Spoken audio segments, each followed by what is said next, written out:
Hello, everybody, and welcome to the Friday episode on Celtic Cajun RPG Tomb of Annihilation. We are going deep into the jungle and away from Camp Vengeance, and I am getting a chance to play with these wonderful people again. I had so much fun last week, and I am looking forward to being able to play this again.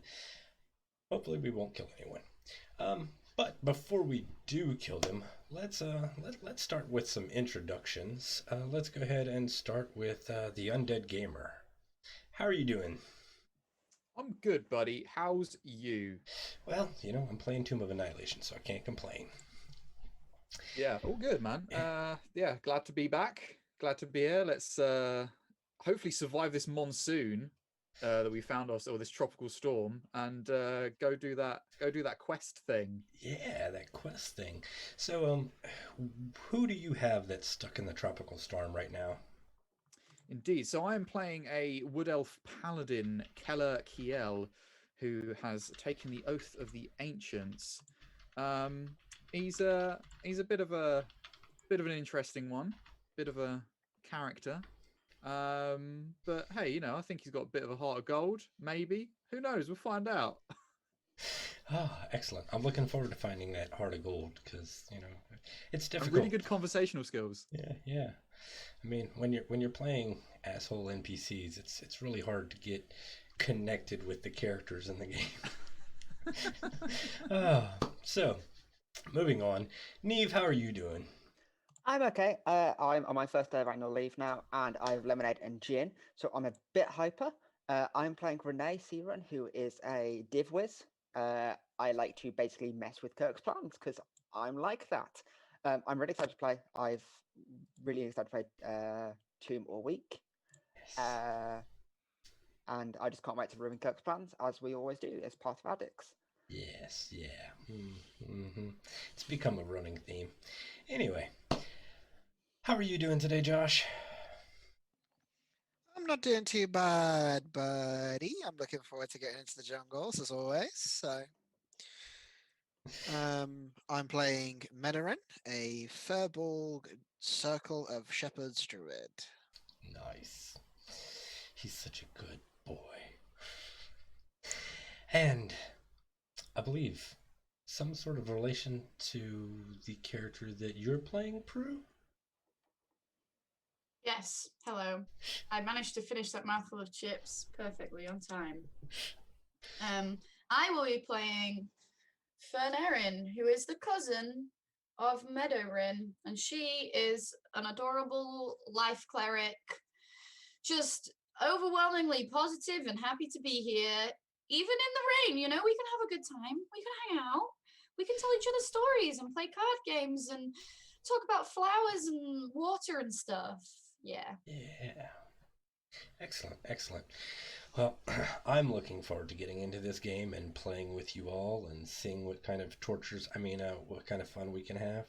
I guess I should go ahead and do the recap. It'll be nice, short, and sweet.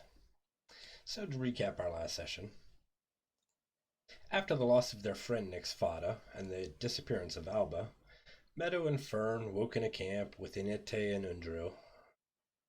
Then, as they said their farewells through a small ceremony, the tranquility was shattered as Renee and Keller ran towards them, being pursued by a grung hunting party.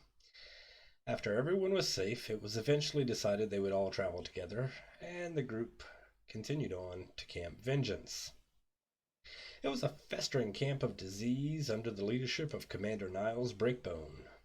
After some intense arguments and flared tempers, an agreement was finally reached, which saw the group spending a day and night in the camp to help make improvements and heal the members of the Order of the Gauntlet stationed there. So deep was their distaste of the man who led the camp that as soon as the gates opened for them to leave, they did so, risking traveling through a tropical storm for a couple of hours before finding shelter. And huddled in the jungle is where we are going to start today's session. I'm pretty sure that recapped everything. So, you have all traveled away from Camp Vengeance. I believe you were heading north towards the location of Vorn. I'll go ahead and bring the internet over to the map. And you took shelter because, hey, massive tropical storm, massive wind, rain, horrible weather conditions. Not exactly the safest conditions to be traveling around in the jungle. The storm will eventually pass, maybe. Let's go ahead and roll the next day's weather just to find out. So, the next day's weather will be a blistering 35 degrees Celsius with no wind and heavy rain. But it will not be a tropical storm. So, the night will pass. You will achieve the long rest. And the morning is yours. Firstly, important. Nat 20 and a 14. Yay. Sick. Question, Kirk. Does the Nat 20 transpire as a Nat 20? Yes. Yes, cool. Awesome. Just checking. Yeah, pass that on to Keller perhaps when he fucking divine smite something, because it'll be bad. Be funny. So where will you guys head then?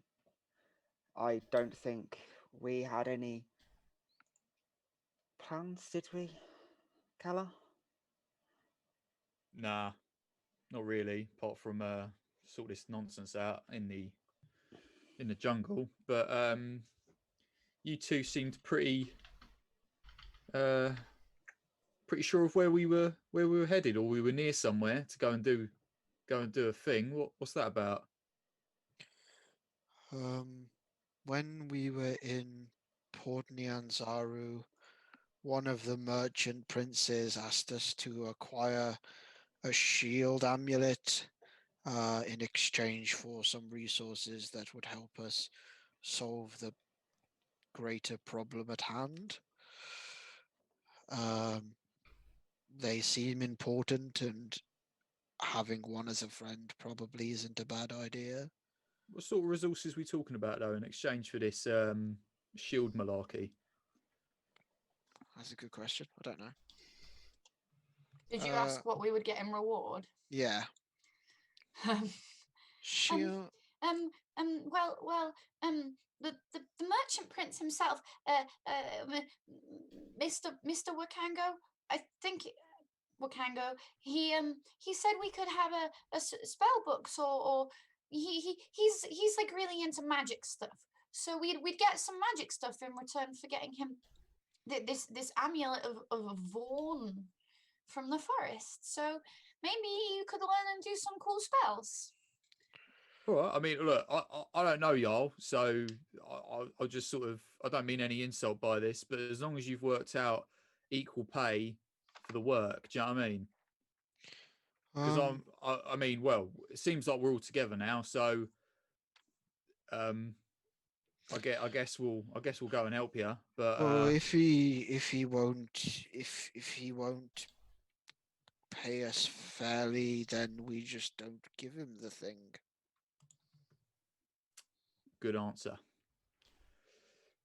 Well, also your friend Renee here. Renee, you're really good at magic, from what I can tell. Perhaps a magical book of spells and things would be interesting too, because all of my magic comes from Eldath on high, and from the still pools of water of the world.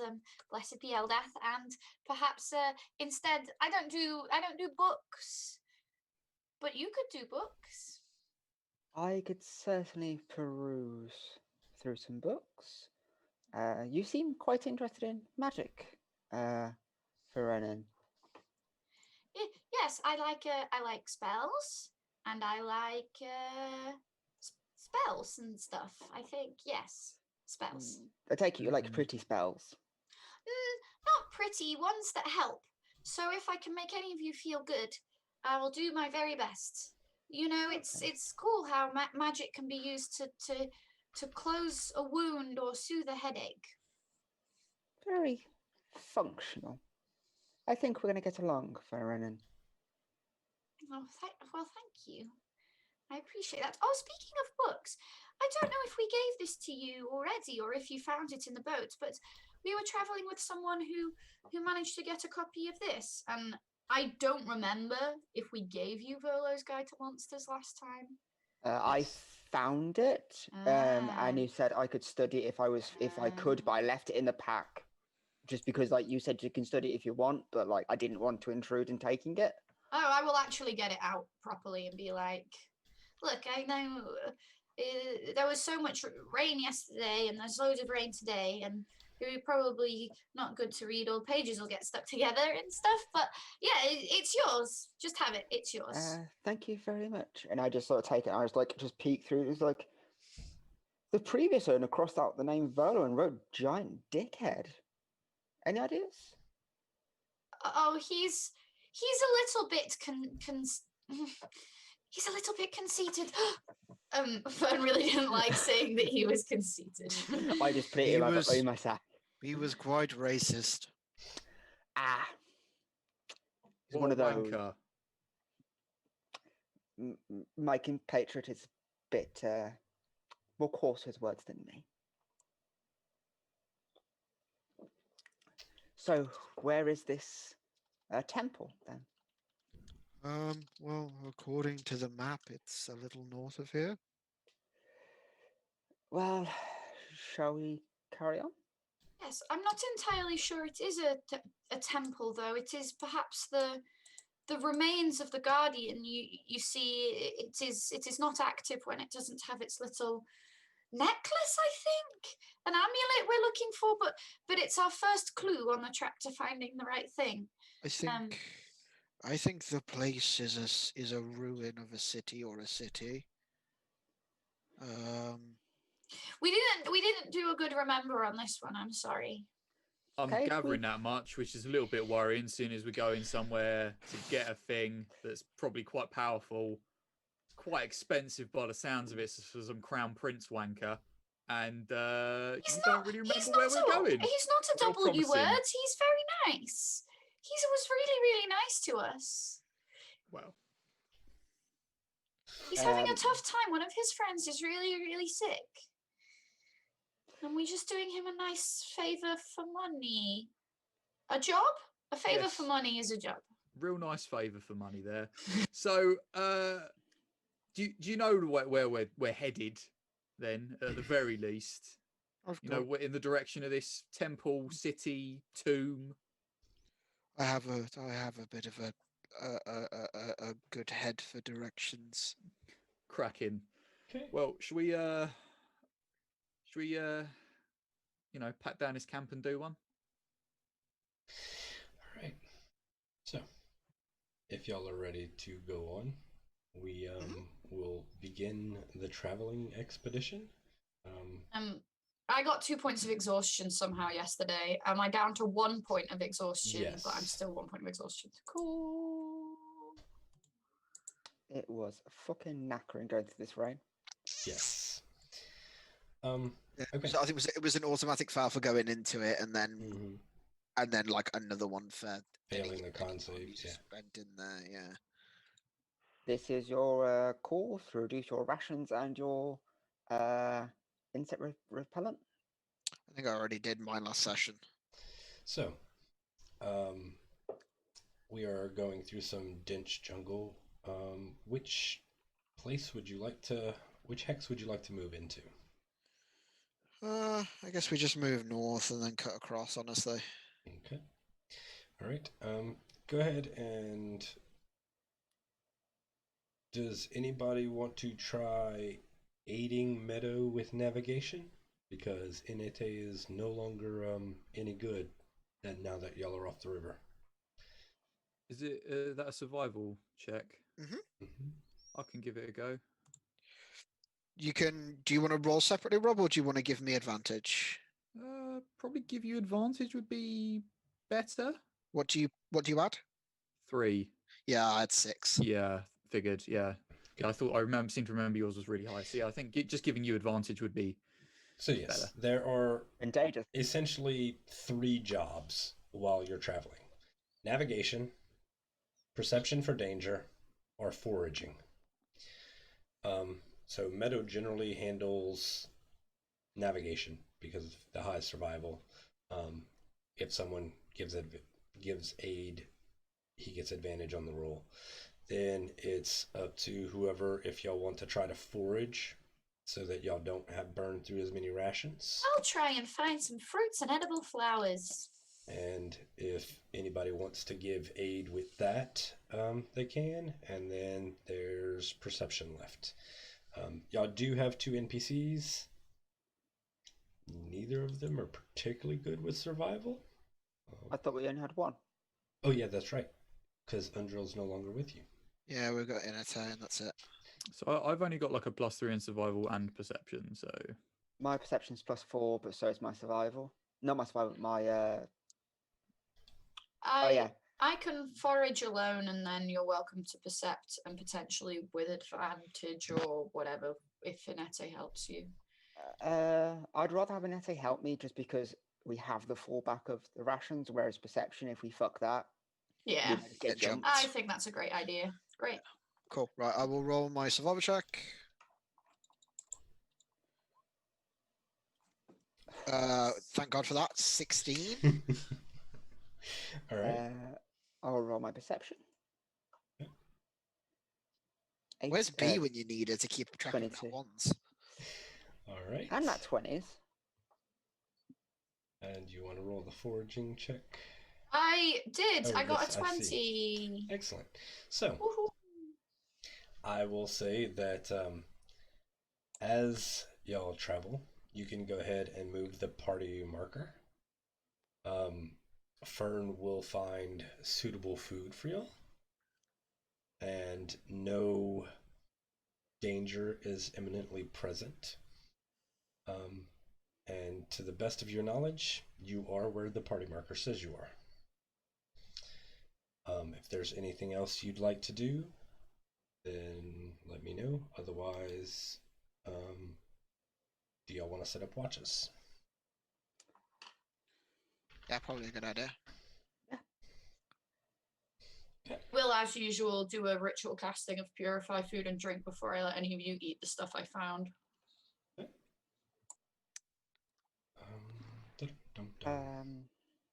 Our camp, is it bigger than a 20-foot cube?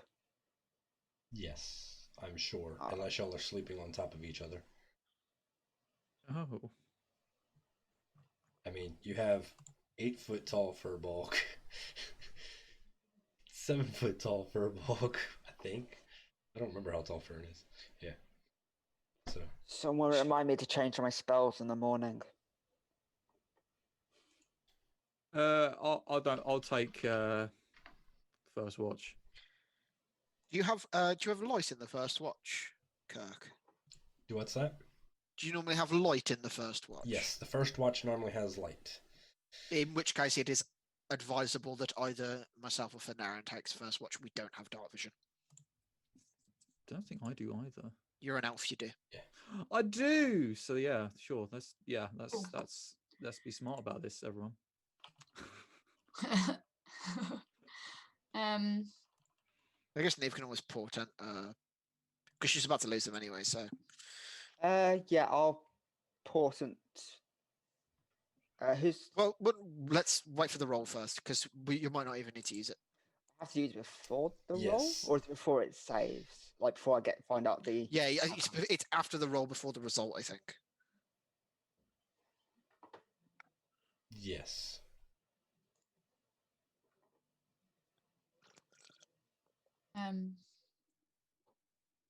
You must do so before the roll. Oh, okay. What's your perception, Fern? Is +3. Do you want to give it to Fern then, because mine's a +4? What did you roll, Neve? What were your portents? 14 and 20. So I can give you both portent and it'd be okay, I think. If you give, Because that's the the 20 number would be on the the die. 14. You'll still get to add whatever Yeah. your skill is. But if you give Fern the 20 and me the 14 and mine becomes an 18. I think we shouldn't use up the 20 just in case something interrupts us while we rest and we want to attack it. That's fair. Yeah. So who's first watch? I'll go first. All Get it right. out of the way. And second was. I don't mind, Rob, unless you want to go. Yeah, go for it. You go for it. It's fine. I can take the one after you. Cool. I'll take mine. That was so close to a 1. This is not good, friends. Okay. This is going poorly. Are you still Keller's here? Keller's better.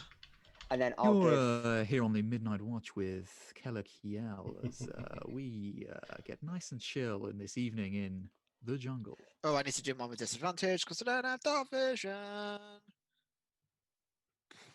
Or is one of the portents being given to you?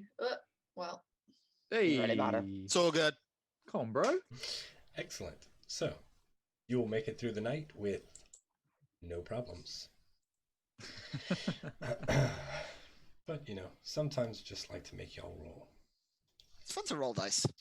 So, the following morning, you are free to travel, pick a direction.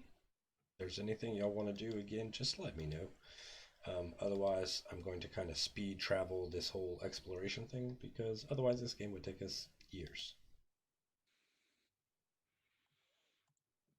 I'm just quickly looking at spells to prepare before we set off for the day. Yeah. If anybody has any specific requests from the cleric spell list, do let me know. Some of that good shit. I've taken off alarm because it's a bit useless at the moment. Right, sorry, gang. Kirk, you were saying something, but I missed it because. Sorry. Something about expert in travel.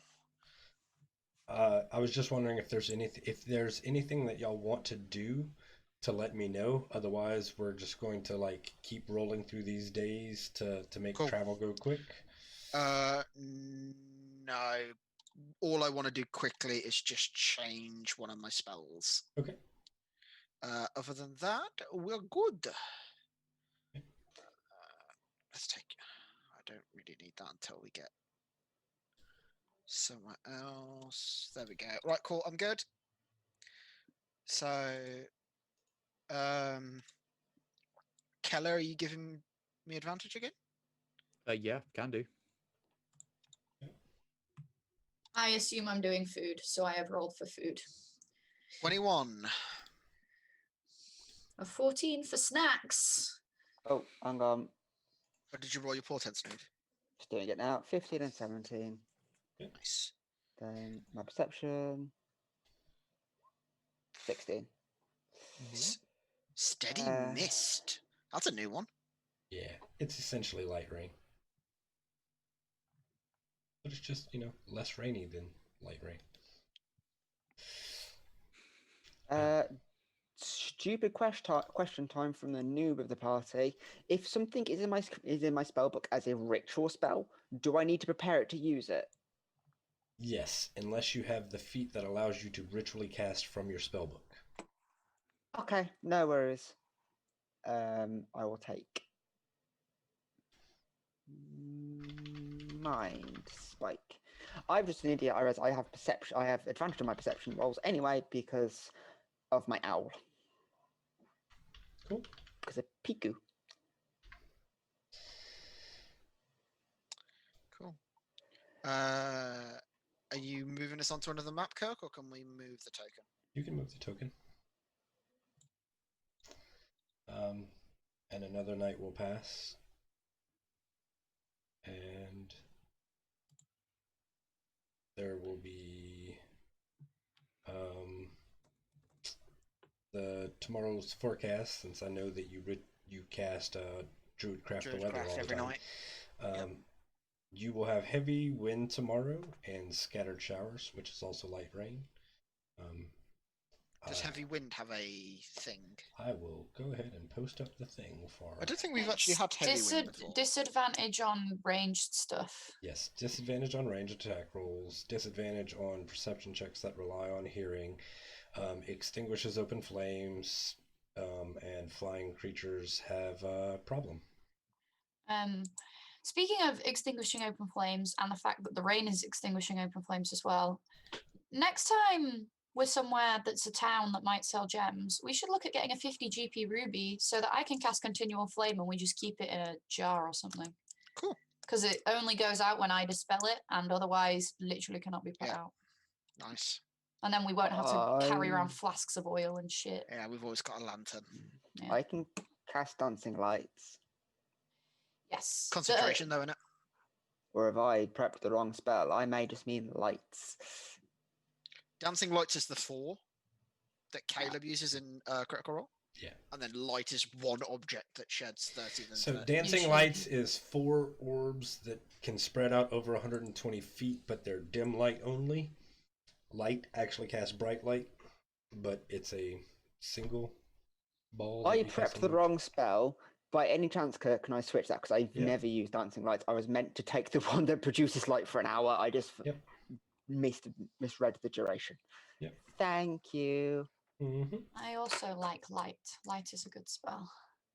I Right. usually play Asimar, everyone. Can you tell? All right. So, if there's nothing you all want to do that night, then the next morning we will go ahead and get navigation and perceptions and all that fun stuff. Sure thing. 24.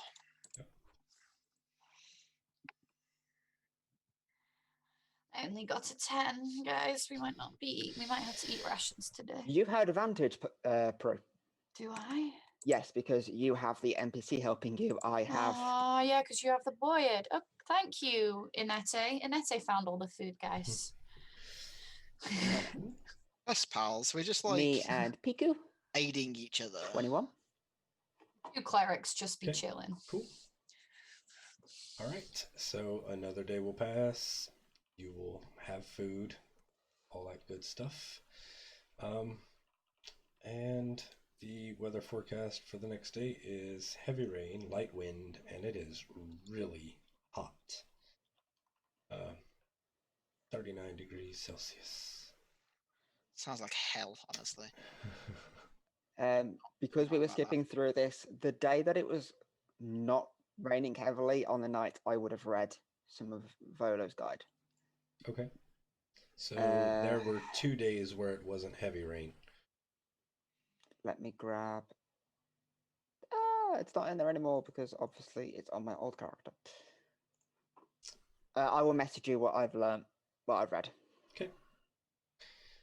Do we need to move the party token? I can't remember. Let's see. Yes, you need to move the party token.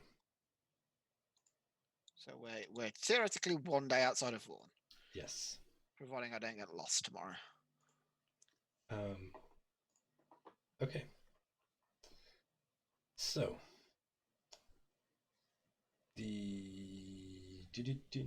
if there's nothing else you want to do, then we shall move into this next day.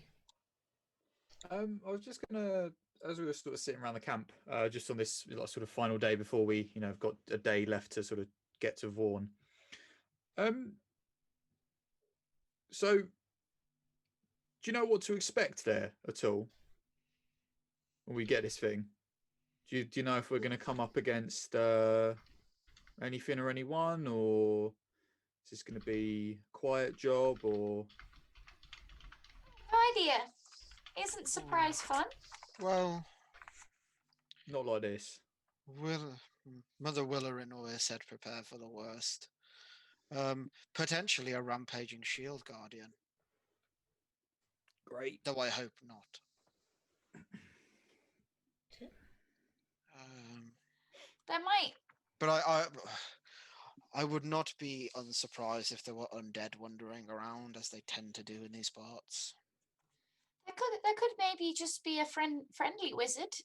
Of course, yes, prepare for the worst. But it was from this wizard's journal that we knew about this thing anyway, and perhaps the wizard is dead, God rest their soul, but perhaps the wizard is alive and fine and will just say hi to us. I don't think so, but maybe.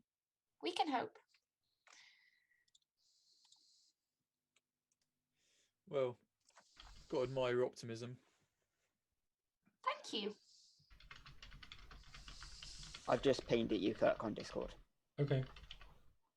Right. Well, if there's nothing else you want to do, then let's get some rolls for traveling on the next day. So I'm just quickly putting the spells that I want on for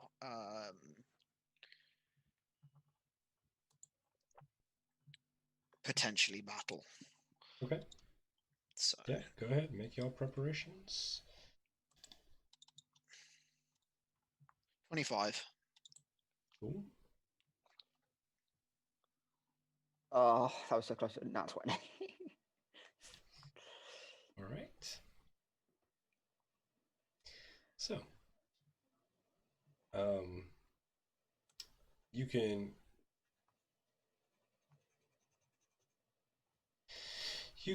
move the party token onto the Vorn square.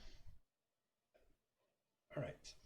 You will travel for about 4 hours. When you enter into a clearing, standing next to some rocks and ferns is an 8-foot tall statue, humanoid in shape with bronze fists, iron joints, and an adamantine breastplate, and an iron helm with slits for eyes. The rest of the statue is made of sculpted wood reinforced with bands and rivets of adamantine. Scattered around its feet are offerings of food, feathers, colored stones, and skulls. Oh, I will share a I handout like with you this. I love Shield Guardians so much. all. OOC. There is what you see in this clearing.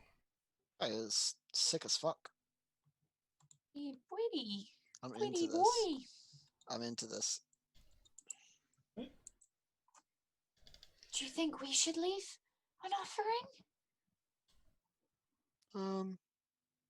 It can't do us any harm. I guess my first question is who left the offering? There's one thing I'd like to do just before we even mess with this, but that's a good point, mate, about who left the offerings. Just want to see if I can sense anything with my divine powers. And That's so exciting. celestial fiends, undead, and And Fae. Yeah. Yeah, within 60 60 feet. feet. Yeah. So I'm gonna sort of like focus in on out, think about the earth and the woods and the trees, and try and sort of use my senses to almost hear them, hear their feelings and their senses. If there's any undead or evildoers, as it were, Should have been a about Furbolg. in the honestly. vicinity, and see if nature comes through for me and tells me what so. So, I will tell you that you do not detect any celestial fiends or undead. You do, however, on the very perimeter, catch the tiniest, and I do mean tiniest ping of Fae before it disappears. Okay. In a similar vein, I'm going to cast Set Magic Okay. and just walk around the statue. Just because it's a So, 30-foot area. when you cast Detect Magic, the statue radiates magic. What a shock! But there's it's more like, is there anything around that also casts magic? No. I take it it's enchantment magic. Sure, we'll go with that because I'm not looking up the spell.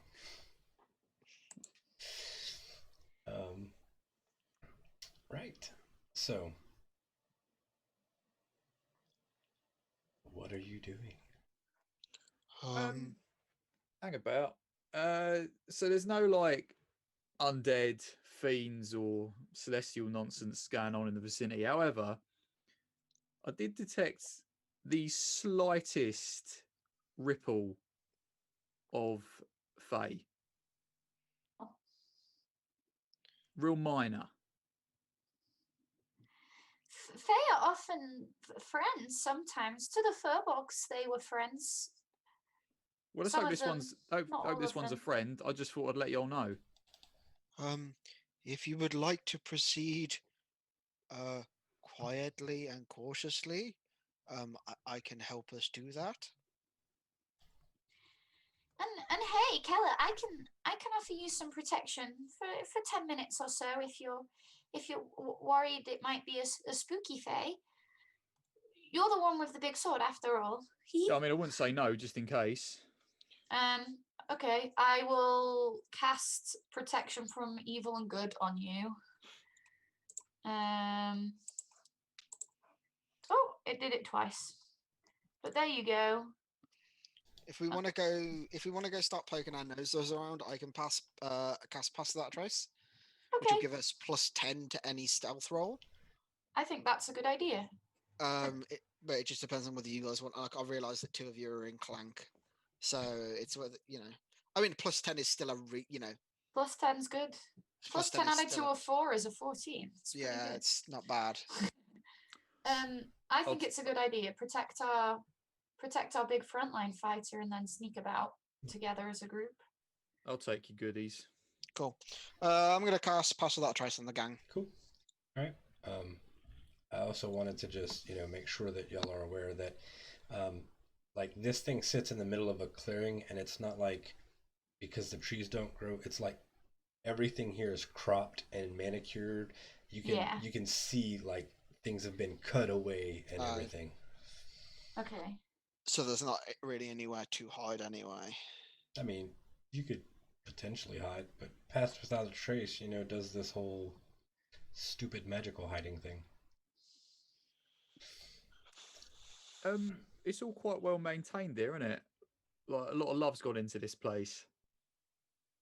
So I think regardless of who's here and who means us what, we should be as respectful as possible.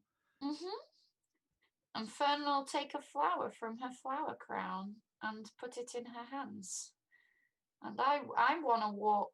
Do you guys mind if I walk slowly forward and go lay it at the Shield Guardian's feet? I know we cast Pass Without a Trace, but I want to see what happens if I do this. Yeah, I mean, as long as you're within 30 feet of me, you've still got Okay. it. So Yeah, I will quietly step forward and lay the biggest, prettiest flower from my flower crown at the Shield Guardian's feet and see if anyone or anything says anything. And if not, cool. The Shield Guardian has got a guidance for me.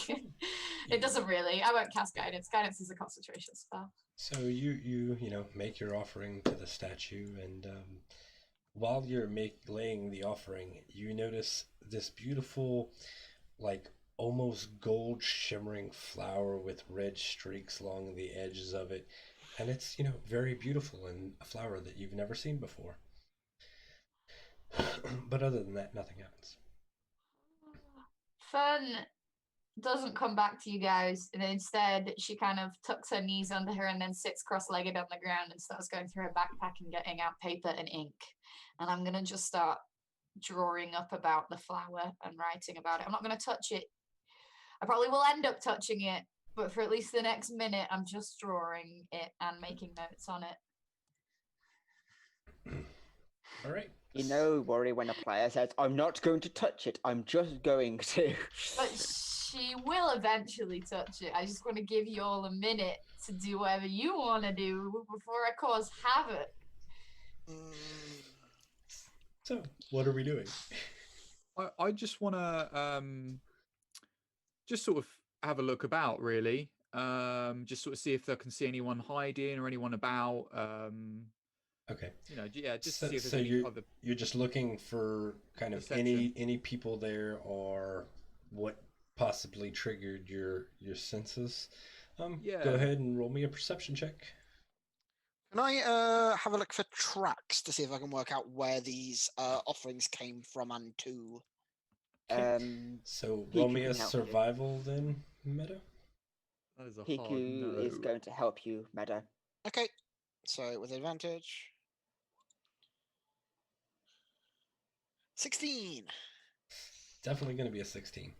Yes. So you see that the nature here has been cared for, tended, but you don't see any creatures or beings. Meadow, you are looking around, and while you are looking around, you will see. You'll see several sets of footprints, Okay. entire tribes worth. And because you have literally encountered all three types of these beings, you can identify them as goblin, grung, and veggie pygmy. Veggie pygmy, right. Hmm. Um.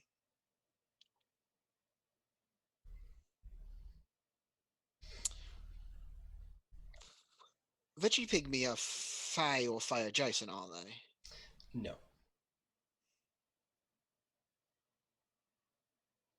Oh, I'm thinking of the other things. Mm-hmm. Okay. I will sidle back out like my big ass lumbering self.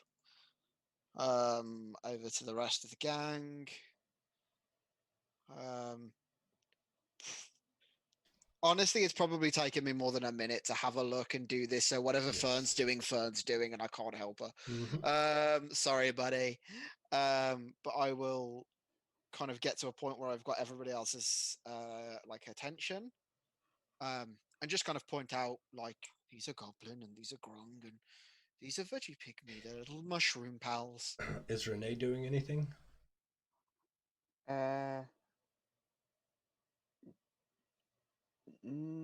She's kind of just watching from the back, like she's got a bad feeling that something may happen.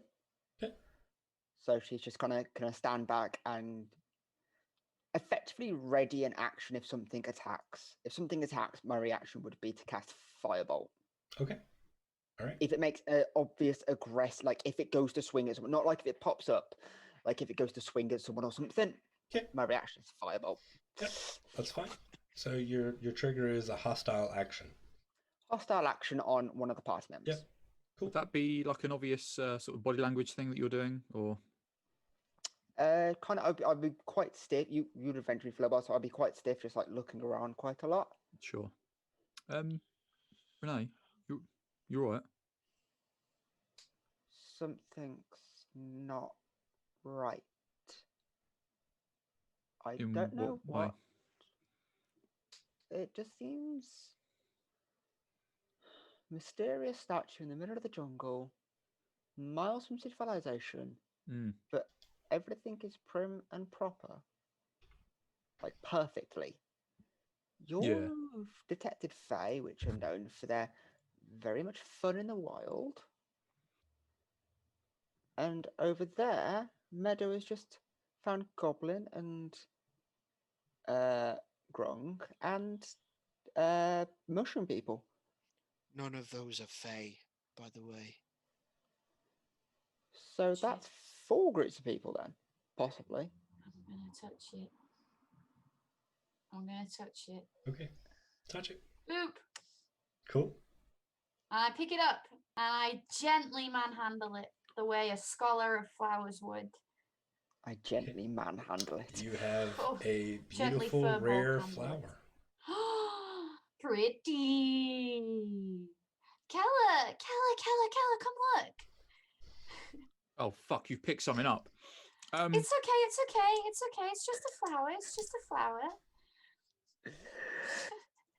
Oh, by the gods! Right. That's nice. Would you like to gently put it back down again? I will. Have you ever seen anything like this before, though? No, but I'd like to see it better on the floor. That's That's a very strange request, but okay. I know, Don't but put it we're on the being very floor. respectful of this area and I this will place and all the gently- offerings that are not yours. I wasn't going to take it. I'm Fern? just looking. No, I'm not suggesting that. You were picking up to have a little gander, weren't you? But we're going to put it back there in a good way. And then we're just going to see ourselves out. Well, Right. you don't. Fern, go put that back where you found it, not on the floor, where you found it. I will put it back. But you do understand it's my life's work to make a botanical encyclopedia of Chilton. I must document every single flower, and I am actually a very gifted botanist, and you don't need to tell me twice not to do dangerous things. But it's a beautiful flower, isn't Of course, it? but you can log things from a distance in the same way that if I've got no coin and I go to the whorehouse, I can log all the beautiful whores from a distance. But I can't touch them because I ain't got the coin, right? So that's comprende. I don't understand how flowers are like a whorehouse at all. This doesn't make any sense. Trust me, you can find many flowers in a whorehouse if you look hard enough. But anyway, let's put that down. They're very pretty, but sometimes quite deadly to your health. Oh Lord, that's a comparison I Fern never thought I will would go do. and carefully put the flower back. She's very embarrassed. Okay. Is there anything else y'all would like to do? I'm just going to point my finger at Kellen and just go, like, message him, just go, subtle. I sort of turn around and like, subtle. what? So yes, as I like step back from the offering place and kind of with my little ink stained fingers start shuffling my notes away. What we really need is the amulet for this guy. We should maybe go look around the edges of the clearing. I mean, I don't think it'll be dropped in the edges of the clearing, but I don't have any better ideas. Do any of you have any idea where its necklace might be? Perhaps with. Were you saying something about tracks, cousin? Sorry, I was getting really into the note taking. Perhaps something that left tracks has taken it. Goblins and grung and veggie pygmies, you know, the little mushroom friends. The mushroom friends, your mushroom friends. It would strike me that goblins like shiny things and are likely too stupid to be able to operate a big machine.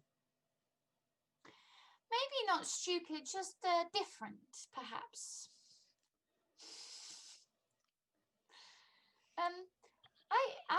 I'm happy to go look for some goblins and see what they know. Can anybody here speak with goblins? I can't speak with goblins. Yeah, I can speak with goblins. Meadow, me old mucker. Yeah. What do you think is the issue here? Then with just with a lot of footfall from lots of different groups. Do you think we're in any sort of danger here, or? Well, so I will tell you that with your survival check, the 3 types of footprints all seem to come into the clearing from different areas and converge on the statue and then leave out the same direction they came in. are they different ages? The footfalls, yes. Like how? So that it's not like they've all come at once and dumped stuff and gone. It's like they've come at different times. You're not like a super tracker, and it wasn't like a super high survival. So, but like you can tell, there's different age to them. There are some older. Again, you've also had like heavy days of rain. So, I mean, which is fine. It's just so I've got more of an idea. I think the goblins would be our best bet. Well, I don't really know much about grung, aside from the little run-in that we had the other day. What do I recall about veggie pygmies, Kirk? Like, because they're little mushroom things. So you gave me a little bit of stuff about them before. Are they like are they kind of like magpie-ish? Do they pick up trinkets and stuff, or are they just very like ingrained in the natural world kind of thing? Are they... So, veggie pygmies, um, they they're usually very territorial, and they hunt and consume living matter. But I mean, as far as their societal structure, not a whole lot is known. Uh, veggie pygmies are they like their home and they know their territory. I haven't really studied them much. Nobody's really studied them much, so I don't really know if they like trinkets. I don't know anything about grung, and I know uh, that goblins have a fascination with trying to take smaller things and make them do what they want them to do. So if anybody was materialistic, it's likely the goblins. uh, But that is uh, all a guess, because I don't clarification. know anything about grung and I don't really know that much about veggie pygmies. Clarification about Vola's guide. I would be able to know all the textual stuff, but not the stat block stuff, wouldn't I? Correct. If I've studied that Yes. entry. You don't know the stat blocks. You only know the description. Okay. Well, funny you should mention that with Grungs. It's in your friend's book. I read it last night. Oh. Um, it doesn't mention anything about wanting things like shiny things or trinkets. But they do look for slaves. Oh, That's not good. Yeah, and they're dependent on water. Like, there wasn't much on, you know. it makes sense they like water if they're frog people. I Do don't we feel nearly as bad that my spiritual weapon ate one of them now. do we think that? Because I'd imagine these groups, these tribes or whatever, would be sound very territorial. What's theirs is theirs, isn't it? So I'd imagine if they sort of came across each other, it wouldn't be a good outcome. But this seems to be like a place of sort of sanctuary and neutrality. And do we think if they're leaving offerings, they think this is some sort of god or sacred place for all of them? Maybe. It Because would that's the only make, thing that makes sense to me. but then I think half of that makes sense. The other half is that veggie pygmies are so territorial that I think if they thought that something was their thing and it was important to them, I don't think that they would take kindly to other people coming in as well. Unless this is extraordinary circumstances. Which is Where, possible. yeah, I'm just trying to... make sense of it. Yeah. I value your knowledge on this, though, mate. So you're right there. Um, I think our best bet would be the goblins and then possibly the grunks. Perhaps I don't really want to disturb the veggie pygmies unless I have to. They're little mushroom people. I like mushrooms. I think they're the least threatening of the three, the least likely of the three. So I think they probably are. I think they are perfectly capable of being quite dangerous if you provoke them. I still say we should go for goblins first. We saw them with like some kind of like boar thing before, didn't we? Like they had like an animal with them. The veggie pygmy? yeah. Yeah, they were riding these thorny plant dog things. Yeah, I do, think do they're we quite capable of being dangerous if they want to be. do we need to engage with any of these though to find this you know, Shield what we're amulet. here for. Yeah. We don't know, and perhaps it would be wise to speak to some of them and just purely parlay and ask, were you here when the big shield guardian arrived, and do you remember its arrival? Because if they know anything about how it came to be here, perhaps they know the whereabouts of the amulet. We also have another choice, which is to not follow the tracks and just simply wait here in this beautiful clearing until one of the groups shows us and brings the information to us, rather than Yeah. we go to their homes and distress them. And this is a place that's been well looked after, so I doubt they'd want any funny business here. It's also a matter of that Fae. If the Fae took it, where would... Well, actually, they have a reason to come back is to activate the shield monster. Shield guardian, even, sorry. Can I go to... Like, 'cause it's on like a plaque, isn't it? Can I see if that's been recently disturbed apart from Fern moving that flower? It's not on a plaque. It's standing on the ground near some rocks and stuff. Okay, like the offerings are on the rocks, though, aren't they? They're just laid at the feet. Okay. What's Doesn't the matter. state? What's the state of the food? Because they left food as an offering. Is it decaying? Is it fresh? Is Yes. it? Yeah, it was bones and feathers and flowers and some food, yes, but the food is decaying. So y'all don't go on too much of a wild goose chase. Meadow and Fern, y'all are intimately familiar with some tiny fae that wander around in this jungle? Oh, they're chickawingas or whatever they're called. Chwingus. Chewingas. Fern, you made a friend of a chewinga before. Maybe they'll. I mean, perhaps, but why did If I have a bit of shell? Perhaps one of them wants the shell back. maybe we can trade it for the amulet if they have it. Yes, maybe. And I will dig through my bag of messy notes and all sorts and pull out the rainbow color piece of shell.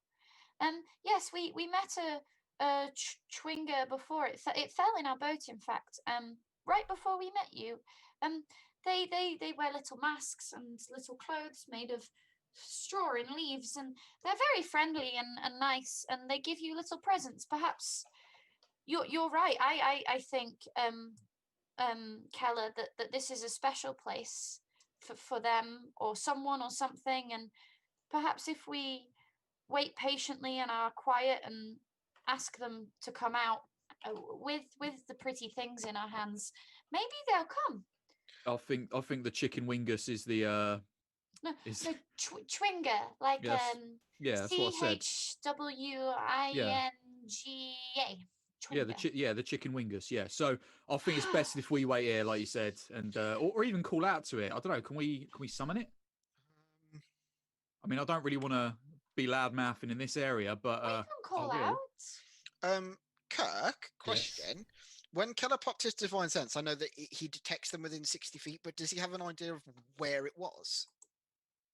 Because it was like on the cusp of his 60 feet, Yeah. but like, does he have like a... I don't think it gives a direction. Can you post up your divine sense for me? Because that, because we might be able to just go over there and sort of see if we can talk to it, if we can kind of work out where it was. here we go. Know the location of any celestial fiend, fae, or undead within 60 feet. Yeah. So it actually like popped off where y'all entered the clearing? Oh. Sorry, now I'm thinking about it, it kind of popped off where we came in. So not too far then.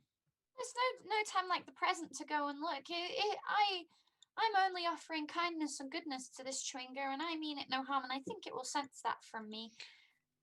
Well, I'd imagine so, and especially if you've already made friends with these chicken wingers. Can I say can I say in Sylvan, because that's like that's like the language of the Fae, isn't it? Mm-hmm. Her Chewinga, we know that you are here. Chewinga. We I'm would joining in. and we would like to speak to you, and we mean you no harm. And my cousin has a little token that a friend gave to her. Um, I hope that you will come and speak to us, and then I'll stop talking. Okay.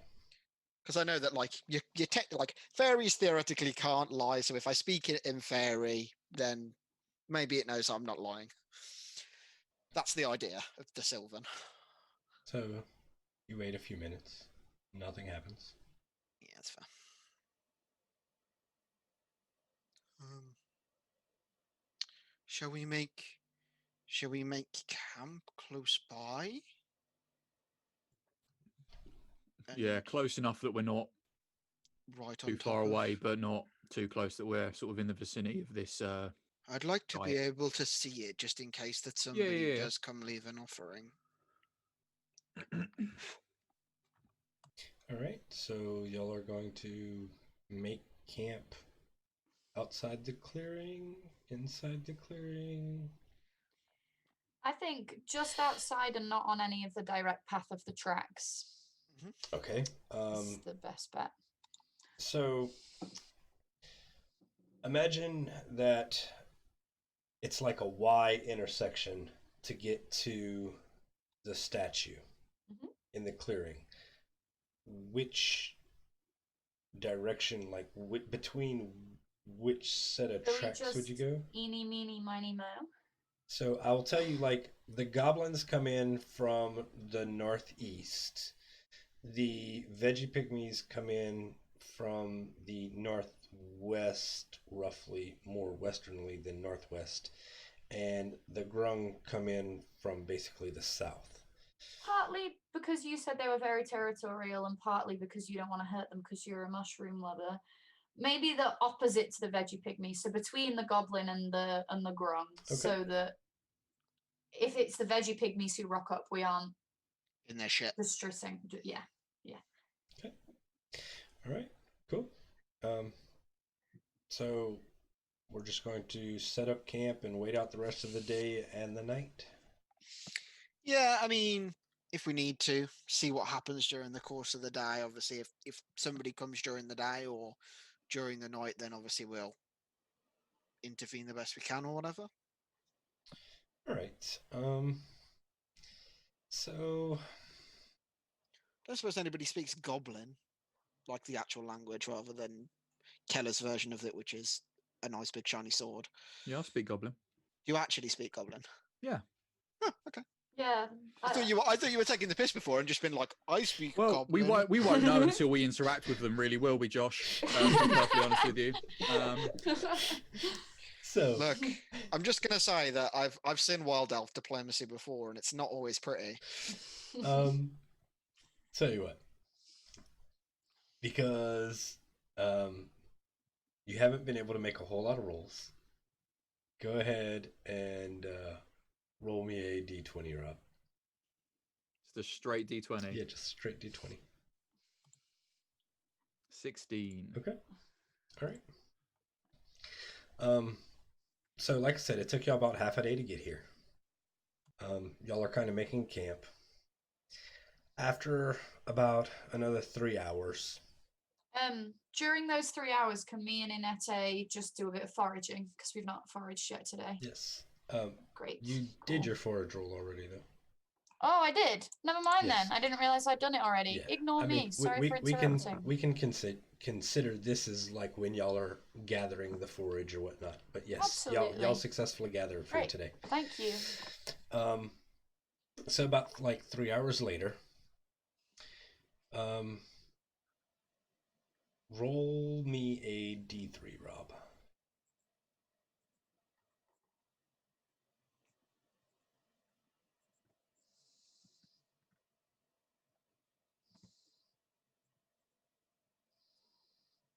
Two. Cool. All right. So about 3 hours later, like I said, y'all are chilling out, camping, kind of keeping an eye on things. When you notice a group of about 8 goblins step into this clearing, and um, like one of them is obviously the leader of the group.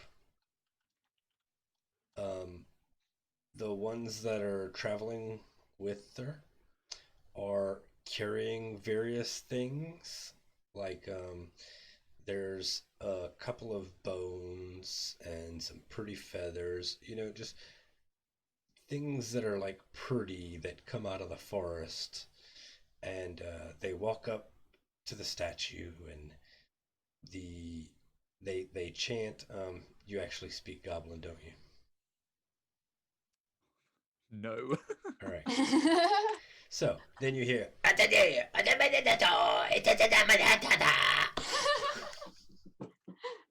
Oh, fucking knew it. And they like bow down to this thing and they lay their offerings at the feet of the statue, and they're there for like 30 minutes or more. Do we want to pop out of our camp and I want approach all them? of you to roll perception checks. Ah, okay. I am going to get the bird to help. 10. 23. Okay. So, Renee, you will notice that around this lead goblin's neck, and actually I'm going to pull out a handout because I can do things like that. Ooh.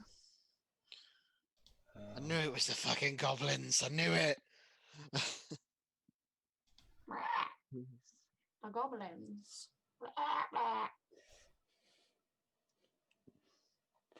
I'm just going to show it to all of you. Ooh. Grabstab. So, What a name. That guy has an excellent name. if you look at that picture closely, He's got like a medallion. Renee, you will see a medallion hanging around this goblin's neck. Cool. I'm going to cast second level sleep. Ooh. Okay. Ballsy. So I need to roll 5d8. This is fully some. Does The it need go plant? up? Does it go This up is- by 2d8 because you've upcast it? Yep. So, sorry, I roll 7d8. Yeah. This is fully some Neve bullshit here. Just like casting spells without telling the party. I mean, this has never gotten y'all killed before or anything. No. 19, 28. 28. So you're gonna put like Ooh. 2 goblins out with that. It might be all of them. They might all have 1 hit point. So We don't know. 28 points, huh? Fuck me. I love this. I'm also going to hide with the moment I cast it. Fuck you. Right. Well, we'll see whether or not you successfully do that. So this will be your surprise round. 4 will fall asleep. Oh. Okay. How many were there? 18 or something, wasn't it? Wow, her sermon must have been there were really 8. boring. 8. There was Oh, 8. But It was since, 18 Don't do that to me. since Don't do that to people me, want Rob. Fuck. since people want to start, combat, I'm going to go prep a map. Oh, Can we take a bio break while you're doing maps? Yeah, yeah. And we'll go Honestly. ahead and take a break. We'll be back in about 15 minutes so I can have time to do a bio break myself and get this map prepped. Why is it always the sleep spell as well? These people always do this, and it's always the sleep spell. We'll be back. I hate having- Wait, I have All one. I have one right. final. I Welcome apologize, Kirk. I had one final bad dinosaur picture. Oh my god. And I Okay. I mean, it's a battle. It can wait. Sorry. So, I'm going to move y'all to this map. And when I move y'all to this map, y'all can roll initiative. Ooh. Oh, Bing. Oh, they've got such. so before I roll initiative, Kirk, the Oh, I didn't leader have is myself going to roll a selected. 3 For initiative, on initiative. Yeah. let me open up her character sheet. Okay. I like how Kirk's fucking spaced all the dudes out so I can't ice knife them. Like learning from his mistakes. You could ice knife this one and get these 2. Yeah, I could also ice knife this guy and get those 3. Please don't, because you'll wake him up. So, If you click your token when you roll, Rob, it'll put you in the turn order. I forgot first time I did it, but then I corrected myself. And and the one that's closest to him. So this one is going to roll a 4.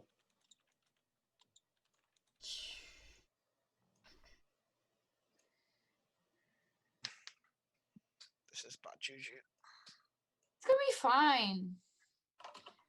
We're level 3. We can smush 4 goblins It's and not leave the other 4 sleeping. It's not the fucking goblins I'm worried about.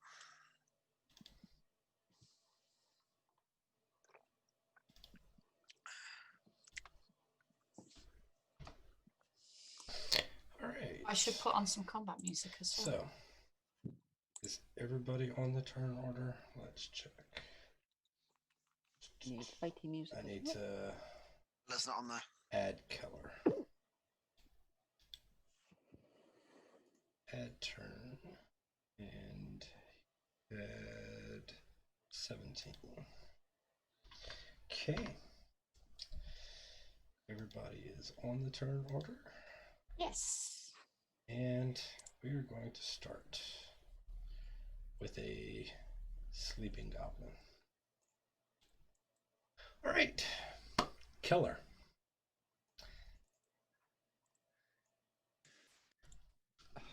I'm going to sort of look at Renee and then look back at the rest of them. We trying some goblin diplomacy or It's probably best. I just thought maybe if they're reduced in number, it may make things a little bit easier.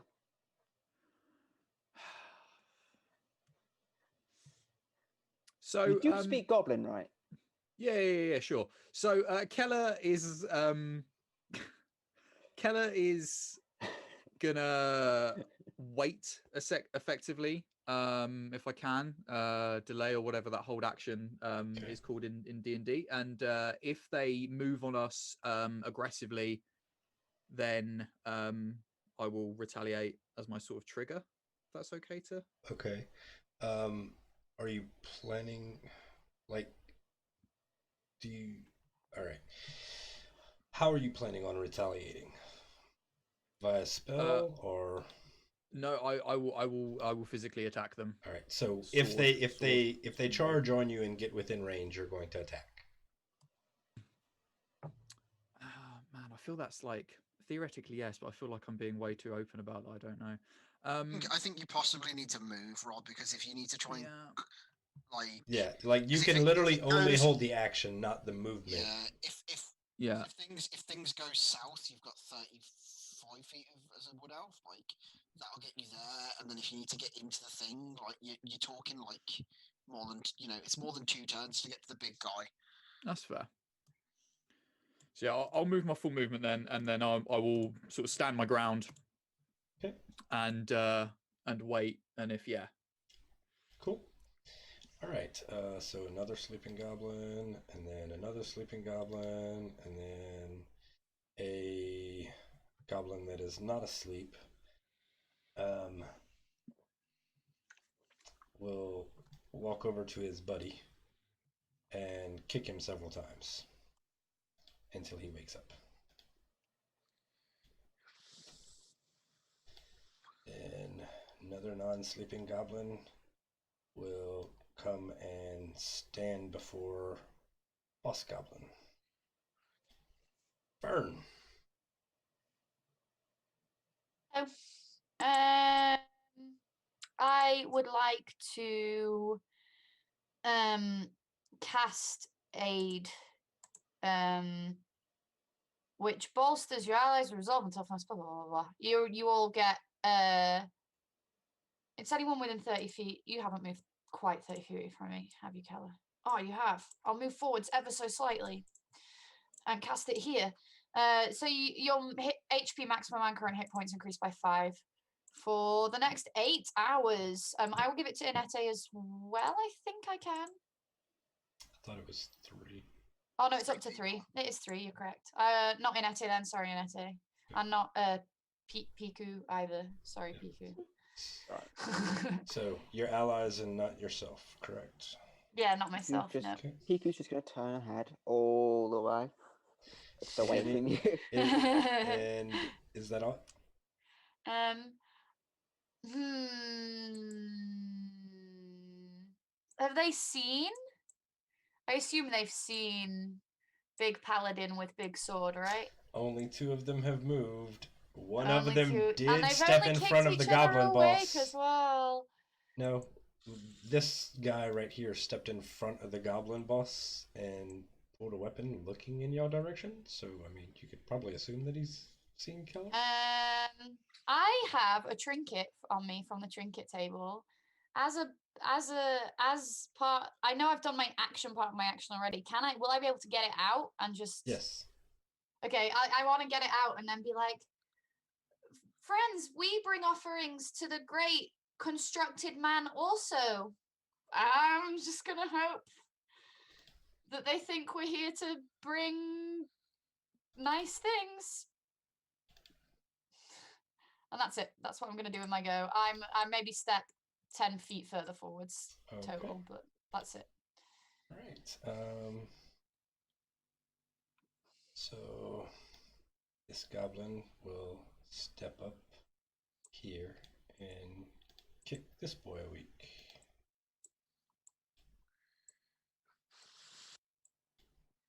Renee, you were unsuccessful at hiding. Damn it. Cool. I'm going to go with that. And I am then also going to hold my action. Which action for which trigger? So my trigger is going to be if the goblin like this guy, the leader, if he reaches for his amulet or starts to cast something towards the statue, is I'm going to hurl a 2nd level chromatic orb at him. Okay. Mark off your spell slot.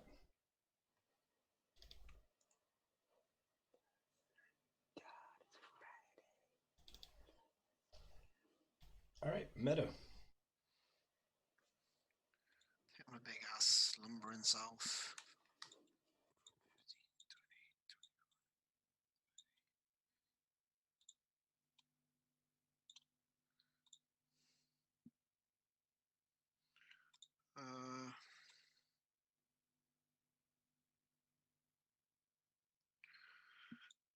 I am also going to hold an ice knife to yeet at this guy who is the meat shield. If aggressive things happen. Okay.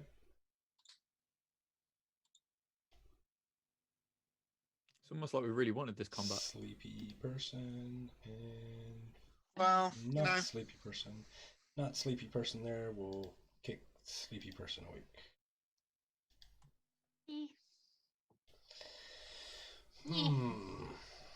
So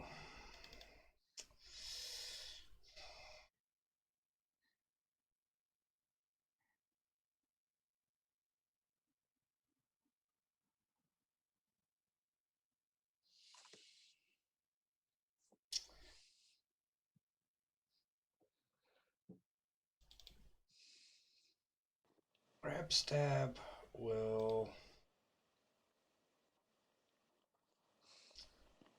look at you, Fern, and shout out,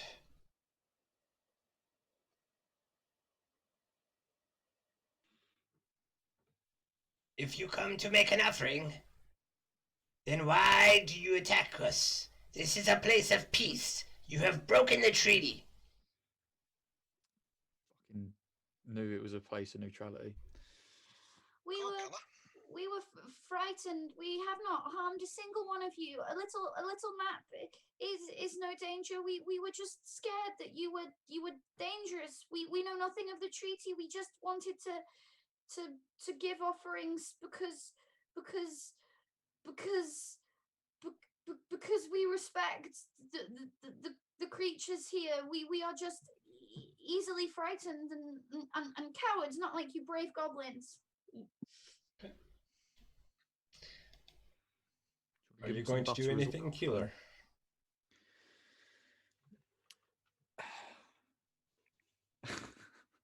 Listen, gentle friends. I can only apologise for my compatriot and the one who set your blokes asleep. It was a foolish thing to do. She's a little bit jittery, you understand. And foolish. Couldn't agree more, sir. Could not agree more. But as you said, this is a place of peace, and we wish to uphold that peace and this ancient tradition that you live your laws and your people by. No, so if we may join you in paying homage and perhaps share. Anyone got any wine or anything? I can make Yes, water I taste have like wine. tash. Oh, brilliant! All right, yeah, and perhaps share a beverage with each other. We might find a nice evening spent together under the peace of this great symbol. All right. So before we proceed any further, is anyone going to make an attack? Ice knife. No. Rob, you're so naughty. All right. So I'll take us out I of will initiative. not. If they're not being aggressive, I won't be aggressive either. Cool. All right. So the spells that were attack on a held fell. The spells that were held fade. And I will move us out of initiative combat for now until it deteriorates. The last goblin will get kicked awake. And we can go ahead and RP through this until, Told you I speak goblin. somebody does something foolish. Foolish. Not naming any names. Never. Not looking at anyone in particular. Neve. What? Who said that? Is that you, Wind? Perhaps that gen wasn't a good idea. Right. So you were offering up wine, I believe. Tesh, I think. Tash, I don't have. Tej, yeah, It's enough for a small cup each, I A think. drink. I don't think I ever bought that much. Oh, what was that about? Water turned into wine. Prestidigitation, I guess. Yeah, prestidigitation. Right. Well, that's better than nothing. If you've only got like a sliver of nothing, then let's offer up the water we've got, and yeah, make it taste like wine. Okay. Yeah, I will use one of my ration supplement things, and just kind of break bread effectively. And I will also drag my fingers through my hair to get some spores, druid craft the mushrooms, and then try to start brewing some mushroom tea. Okay. What was the weather like today? I think it's just heavy wind, maybe. It was heavy rain. Not so much for tea then. Oh well. Okay. So are y'all going to move closer to them and offer them the things? Yeah. Yeah. Yeah. Keller will absolutely move forward. keeping a sort of healthy distance to begin with. So like I don't know if that none of them have their weapons drawn, but their hands are all on weapons, Yeah. except for grab staff. I didn't have anything drawn anyway, so I'm just going. I'm just like it's an uneasy piece right now, Yeah. particularly because 4 of them are rather grumpy that they were put They to had a sleep. nice nap. Small nap. All right, so grab stab will kind of step forward and parley with you. Will accept your drink, and we'll be like, how do you know of this place if you do not know of the treaty? We were told about it by a human in Port Nyanzaru. Do not know Port Nyanzaru. I'm guessing that I would probably know where it is roughly. Like on the, is it like it's northeast of here, isn't it? I think. Yes, quite a ways. It is a 10-day or more northeast of here. Okay. We have come quite the way to see the Guardian. Yes. Well. But we didn't realize that it was an active site of worship. We were told about it in the context of history, not religion. So we didn't realize that there was a treaty or there was peace or there was even people here. We had just come to study the Guardian. Yes, the Guardian is all powerful. The Guardian does not allow us to fight. But we will if we have to. Well, I mean, come, leave your offerings, but then be gone. Oh, As a sign of goodwill, I can help if you have anything that needs any weapons that need cleaning or anything like rust or anything. I can help if you want. Or if they need a good night's sleep. We are good at taking care of our own weapons. We do not need your magics. Can I inquire then, as to not accidentally disturb it again? What is the treaty that you spoke about? It is the great treaty of the Guardian, that all of the tribes may come here and pay homage to the Guardian who watches over us, but we cannot draw blades against one another so that we may move from this place in peace. Who is it that taught you of this peace? It The has Guardian itself? it is a tradition that has been passed down for over a generation. Before I became leader of the Goblin tribe. That is so interesting to me, for I also believe peace is the way forward, and peace is a beautiful thing to behold, and it's wonderful when I find other parts of the jungle where people feel the same as me. I don't suppose you know of Eldath. She is great and powerful and a very peaceful woman who would be proud of everything you've achieved here, and she would probably bless a holy place like this. Okay. This is her symbol, and I will hold out my shield that has like a roughly carved waterfall going into a pool. I don't know if it's of interest to you, but if you every time you find a still pool of water, she is there to speak to you. If you find solace in the place with this big guardian and you enjoy being here as much as it seems that you do, perhaps you can find some respite in the calm of the water. I'm sorry, I'm getting really preachy. I didn't mean to. I just find it exciting when others share my beliefs and ideals, and I am truly humbled to be meeting you. And she will do an awkward little curtsy. Okay. You speak a lot of words. Hello? It seems a little bit culty. Nah, they're just praising this this wonderful guardian here. What's wrong with Not that? It's the a little bit of goblin. peace. Fennerin. Sounds a little bit culty. Oh yeah, no, that I agree with. Yeah, but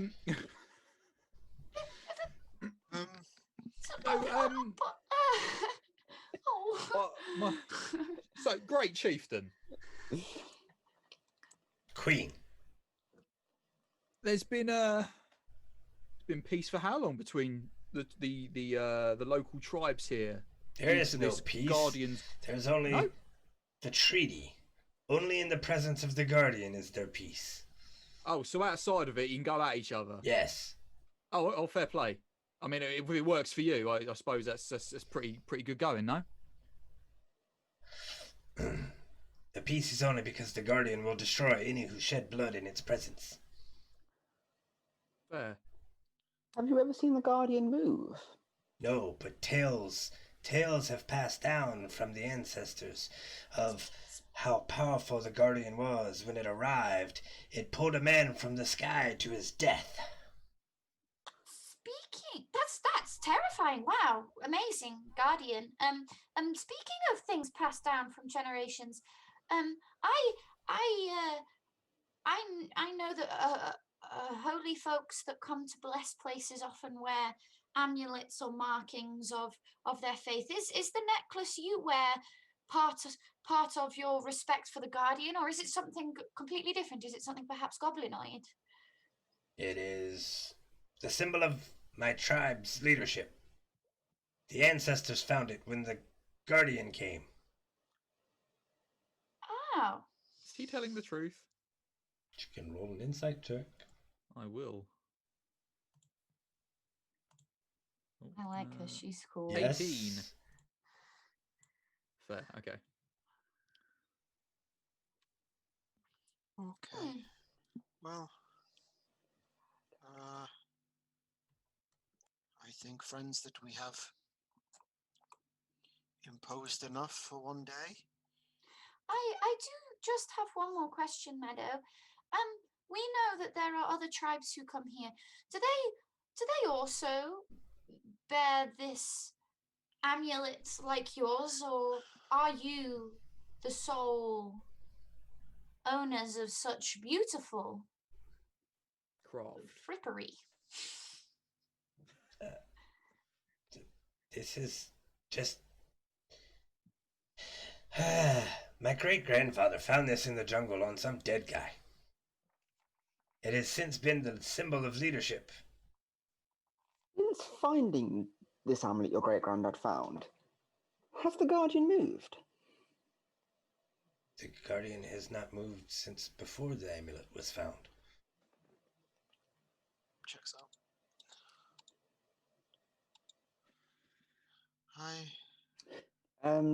Can I... Oof. I want to cast Detect Magic, but it takes 10 minutes. You can cast it using a spell slot, can't you? Mm-hmm.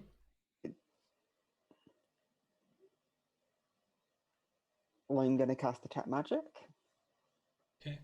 That has, what, verbal and somatic components? Yeah. Yeah. Okay.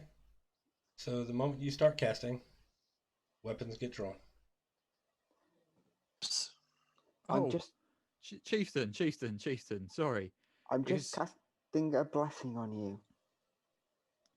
You have your customs, we have ours, and seeing as we have met under such wonderful circumstances, my friend here wishes to, as she said, cast a blessing upon you all. It's very fortunate that we've met such wonderful people in the local vicinity and certainly learned more about yourselves and your wonderful guardian here in this beautiful, picturesque and peaceful place. where you got a treaty going on. You know, it's pretty good. But you can also, you know, have at each other outside. You know, I think this is a solid deal you got going on here. So we're very humbled. Hence why my Roll a deception check. God damn it. You're a paladin. You should be good at these. Well, Can I give assistance because I No, lol. because you're the reason for it. damn it. That is a humble 4. Yeah. So He Well, speaks the bullshit. We might get the shield amulet, guys. Maybe. we do not trust your finger-waggling wizard. Yeah, that's fair. Go away. Well, you heard the gentleman. Let's fuck off, shall we? I think she said she was a queen. Yes. Thank you, my queen. What kind of things do you have to do to become a leader of your tribe? You must. Sorry, everyone else seems to want to leave, but I find you so fascinating. And that's wonderful, Fern. But let's What go sorts before of- we anger these great people any longer. Okay. I feel we have overstayed our welcome. My liege, thank you very much. Enjoy the rest of your... What time of day is it? Almost night. Enjoy the rest of your almost night. And adieu. Right, come on. Let's go. Okay. Will death be with you? Look her Okay. up. She's really cool. I promise, she's really cool. You'll like her. And you are talking to them in front of their god. So, I don't think they're bothered about Eldeath. what are y'all gonna do? I don't know. Looks at the div wizard.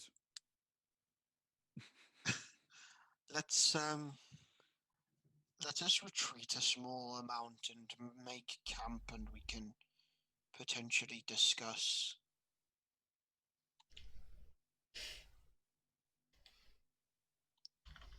The action's done by myself. Renee, Well, for someone who can see into the fucking future, you're not very perceptive of events that are in the immediate nature of being very fucking violent and aggressive. You need to work on that.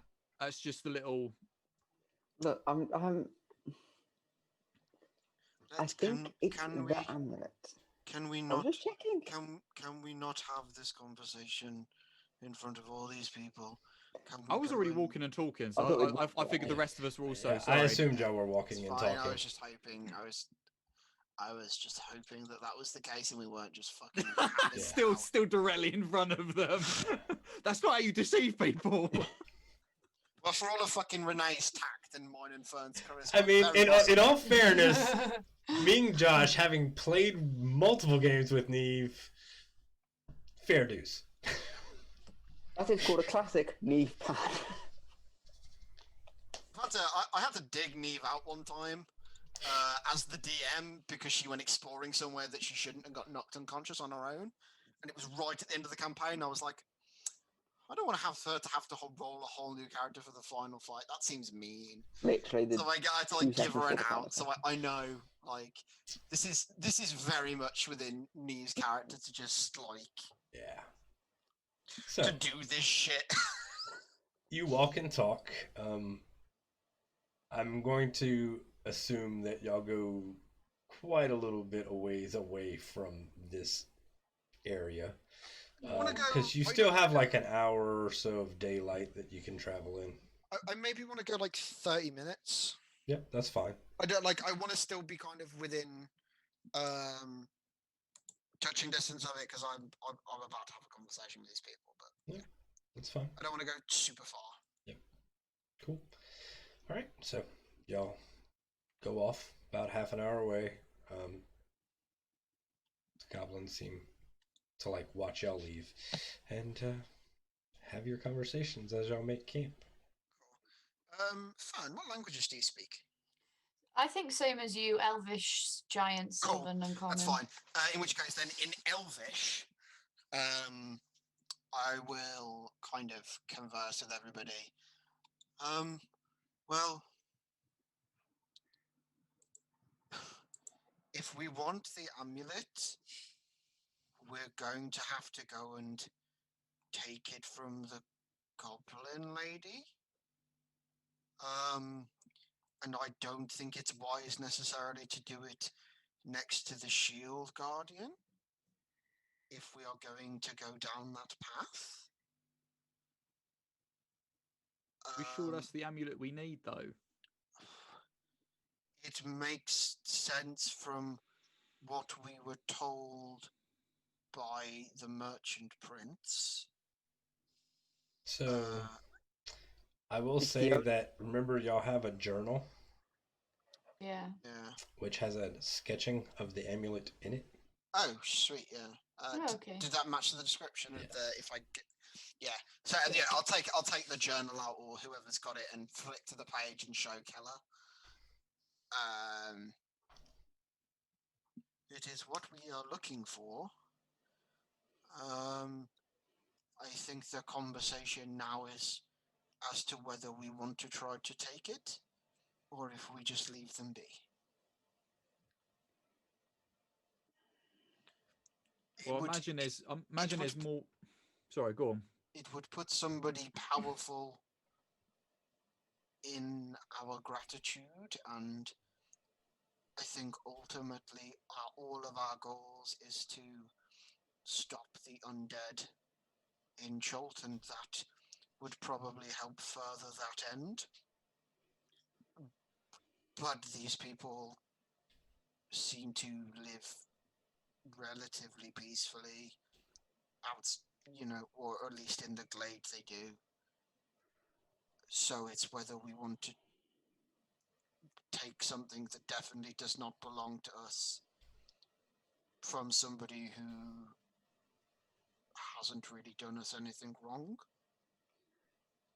The other side of the point, however, is that is most likely the amulet, and that is someone who is seemingly quite unpredictable, may stumble upon the power, and who knows what they'll do with that power.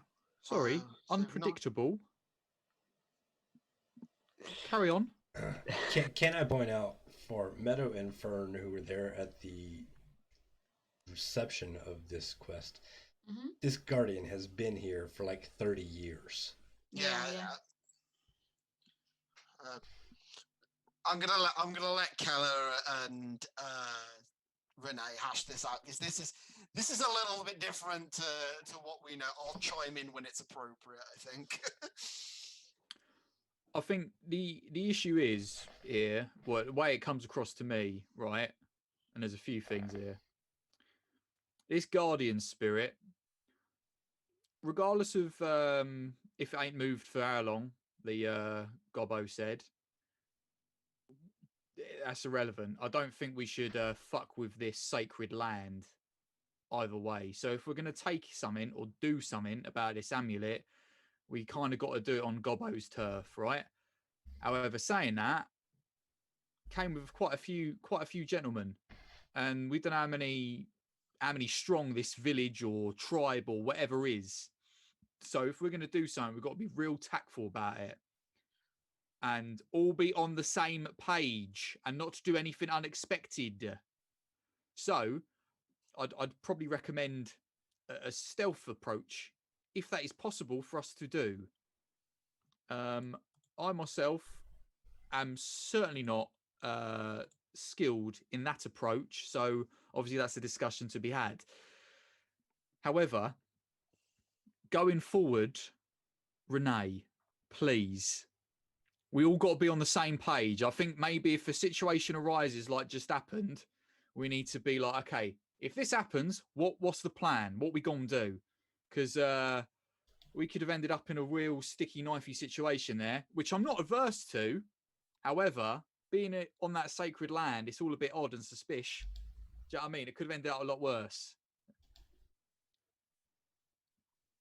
I apologize for my actions. They were brash, sudden, and in hindsight, uncalled for. I accept your apology, and I shall stick it on the tab. I think in terms of the current situation, however, we know my spell has the capacity to incapacitate multiple of them. But to Now- raise Keller's point, if you manage to put 4 of them to sleep, and we go to the village, and there are 18 instead of 8, then all of a sudden there are 14 people whose homes that we have just trodden on who are looking to murder us. And I'm not entirely certain that that is... I agree with Keller. I think that if we are going to take any course of action, that it is probably wise that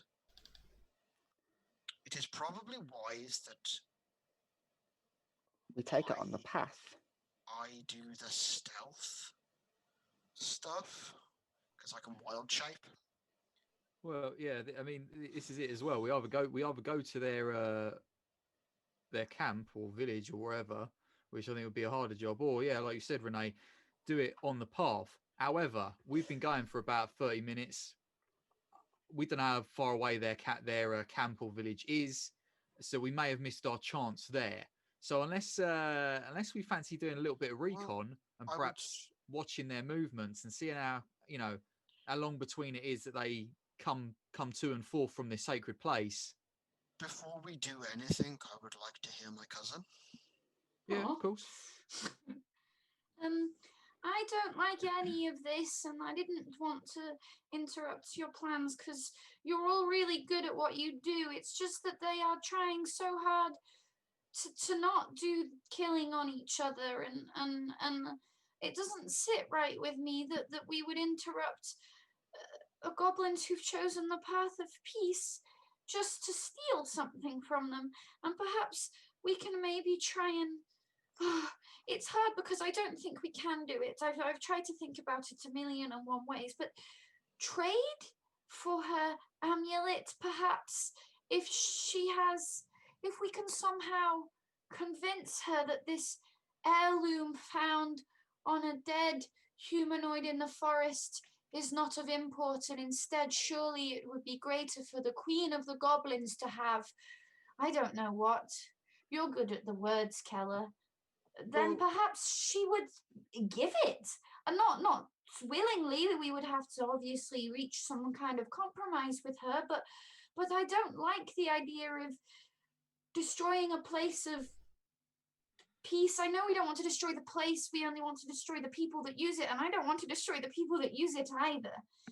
It too don't sit right with me either, right? So really, what it bought, and that's a fair shout of seeing if we could barter for it. Again, don't know how, but we need to find something of better value than what she's got hanging around her neck. But really, what it boils down to, me and Renee have only been with you for the last, what?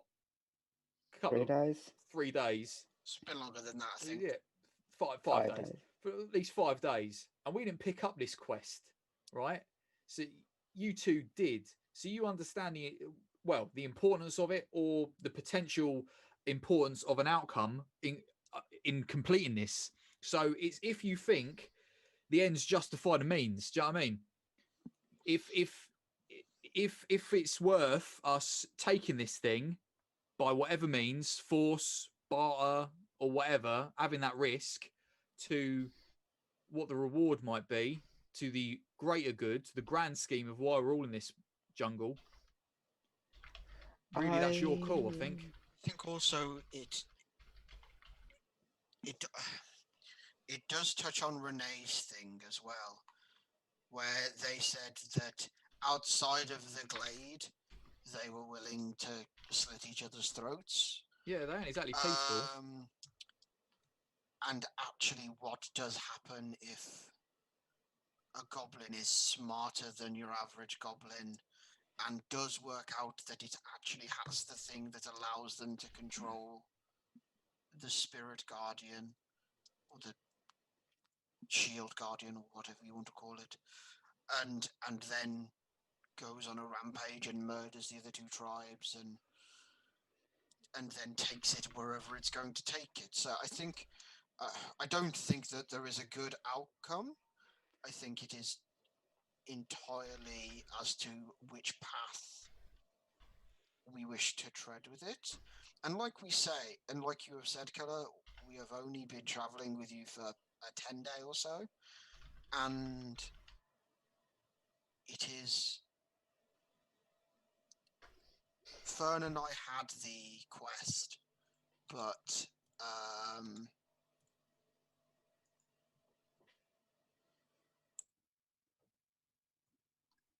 Fern and I picked up the quest in exchange for magical items or whatever. But then it depends on if you think that it is potentially worth your necks. I do have a suggestion for a plan which may suit all parties, if you're willing to hear it. Please fire away. I would love something that works out. These goblins obviously don't trust me. Obviously. However, they had some form of rapport with both Fernerin and Medarin. Now, Fernerin, you had an amulet earlier. Not an amulet per se. It's this, and I have a little vial of water on a leather cord around my neck.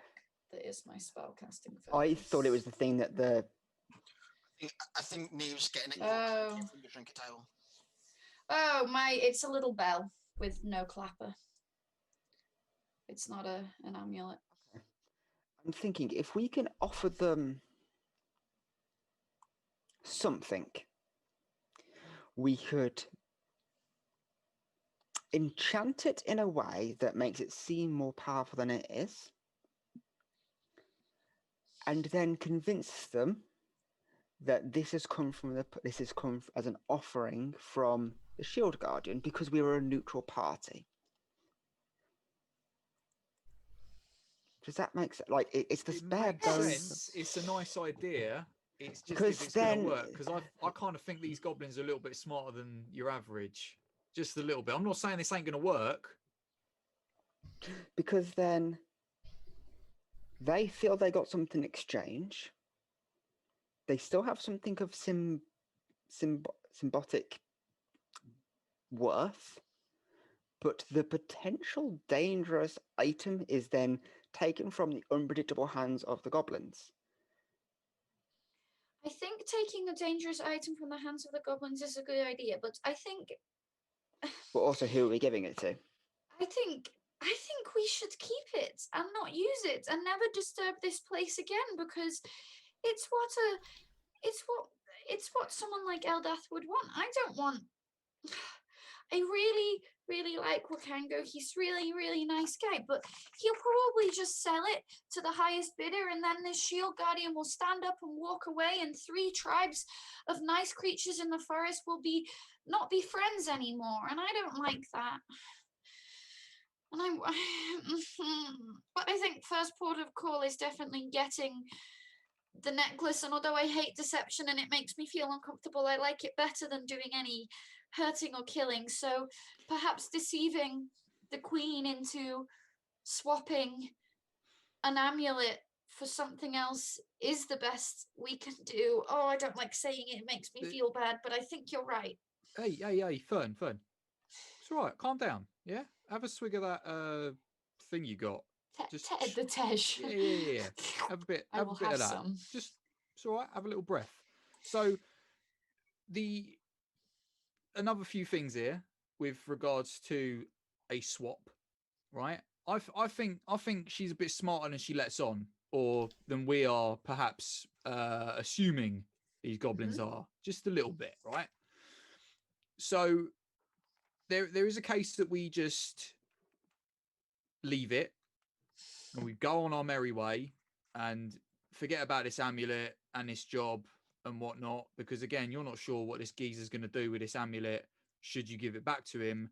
And it kind of sounds like you're not sure about the what you're getting in return for this handing this amulet is even worth it. I don't know. I'm that's what I'm getting from you two. But we could just ignore it and leave it, like I said, and move on, because like what, that amulet's been in their family for what, 3 generations now, and they ain't worked it out yet. Not sure they will. Or we do what Renee said, magic up something, proper deception, and try and swap it off, have our luck with it, and walk away with the thing. However, I might question as to why we want that, and might cotton on to that it's a bit more than just a family heirloom, as it were. Do you know what I mean? Mhm. Mechanically speaking, Neve, what are you gonna do to like make it? Prestidigitation, Okay, because then it's completely harmless, but it will but I think it also only lasts like an hour. an hour. So, like, It would need to be a quick swap. yeah, no shit. Like, I don't know. I didn't realize this And would what become have we such got- a moral what- quandary. and what if we got to prestidigitate? Are we just gonna use Yeah, Fern's that's bell? the thing. Are we gonna use Fern's bell and prestidigitate? I don't know. I wonder if you could prestidigitate it to make a bell sound with no clapper. Possibly, and then we could say it may be a way to. Awaken the Guardian or something. It depends how far away from that thing they are.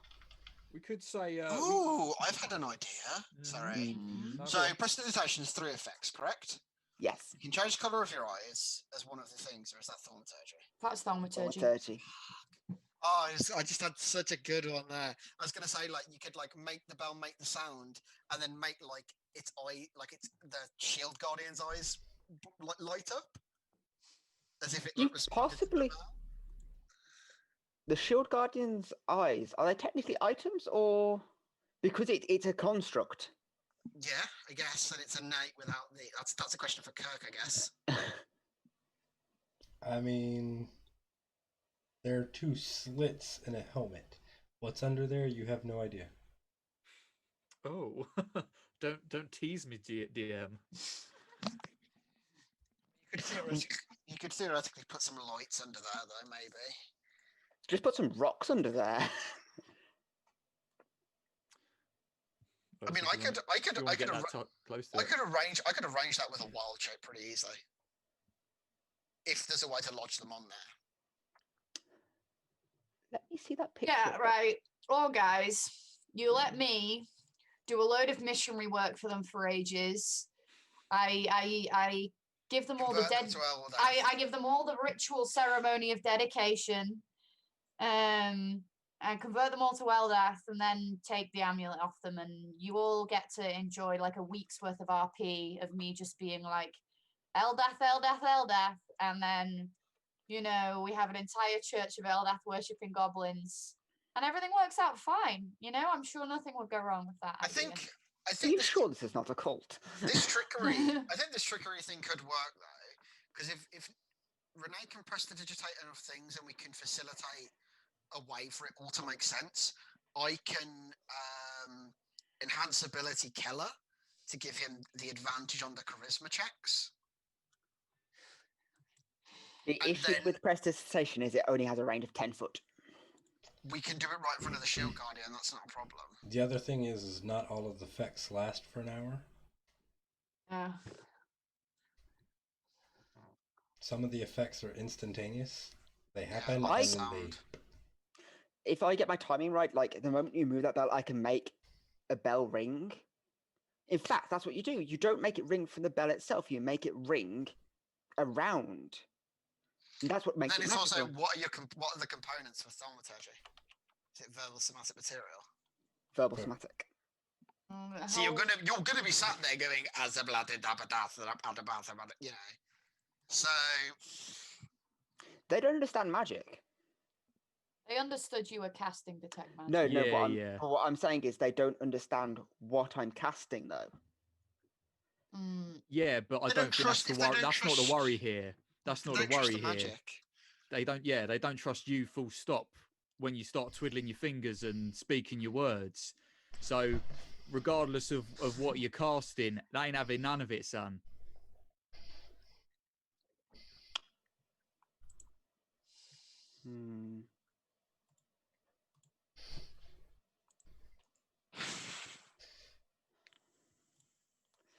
I think possibly a trickery idea is the best idea, but I mean, can it's you either hide that me? or we just. I suppose we can. Well, I think that would make them immediately suspicious that one of our number is gone, and all of this, and suddenly there is a good offer on the table of a magical item swap, and we get what we want now, and the person that they know is a spellcaster It's has gone. is disappeared. Unless we can distract all of them long enough for you to do your thing unnoticed, but I'm not sure we'll be able to do that. I think maybe we try the trickery thing, and then when it eventually inevitably turns to bloodshed, it turns to bloodshed, and we just don't pull the first. We just don't. They do it, not us. Yeah, we don't strike the first blow.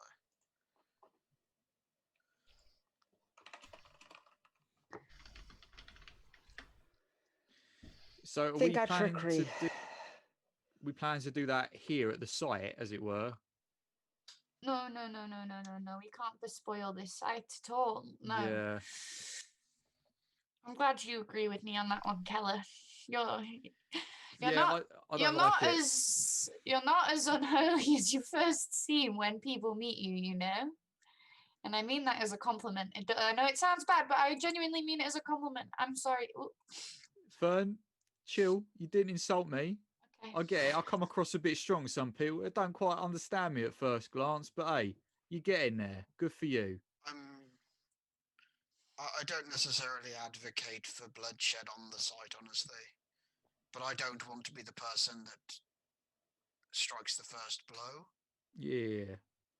Yeah, I suppose if anything, if shit hits the proverbial fan maiden, then we provoke them enough to strike first, I guess. But obviously, like we said, we don't want to do this on the site here, but I don't particularly want to be doing it in their village either, because like we said, we don't know how many they got there, and I'd rather be fighting our way out of here from 8 of them than however many more. I mean, And also, we could try to intercept them between the road and the village and offer the trade. yeah. But And then then what's see the what but then happens. what's the point of making the thing's eyes glow? Well, then yes, I suppose we don't get the extra effect. In the 'Cause jungle, I don't mind casting spells on the shield guardian as long as it's not doing harm to it.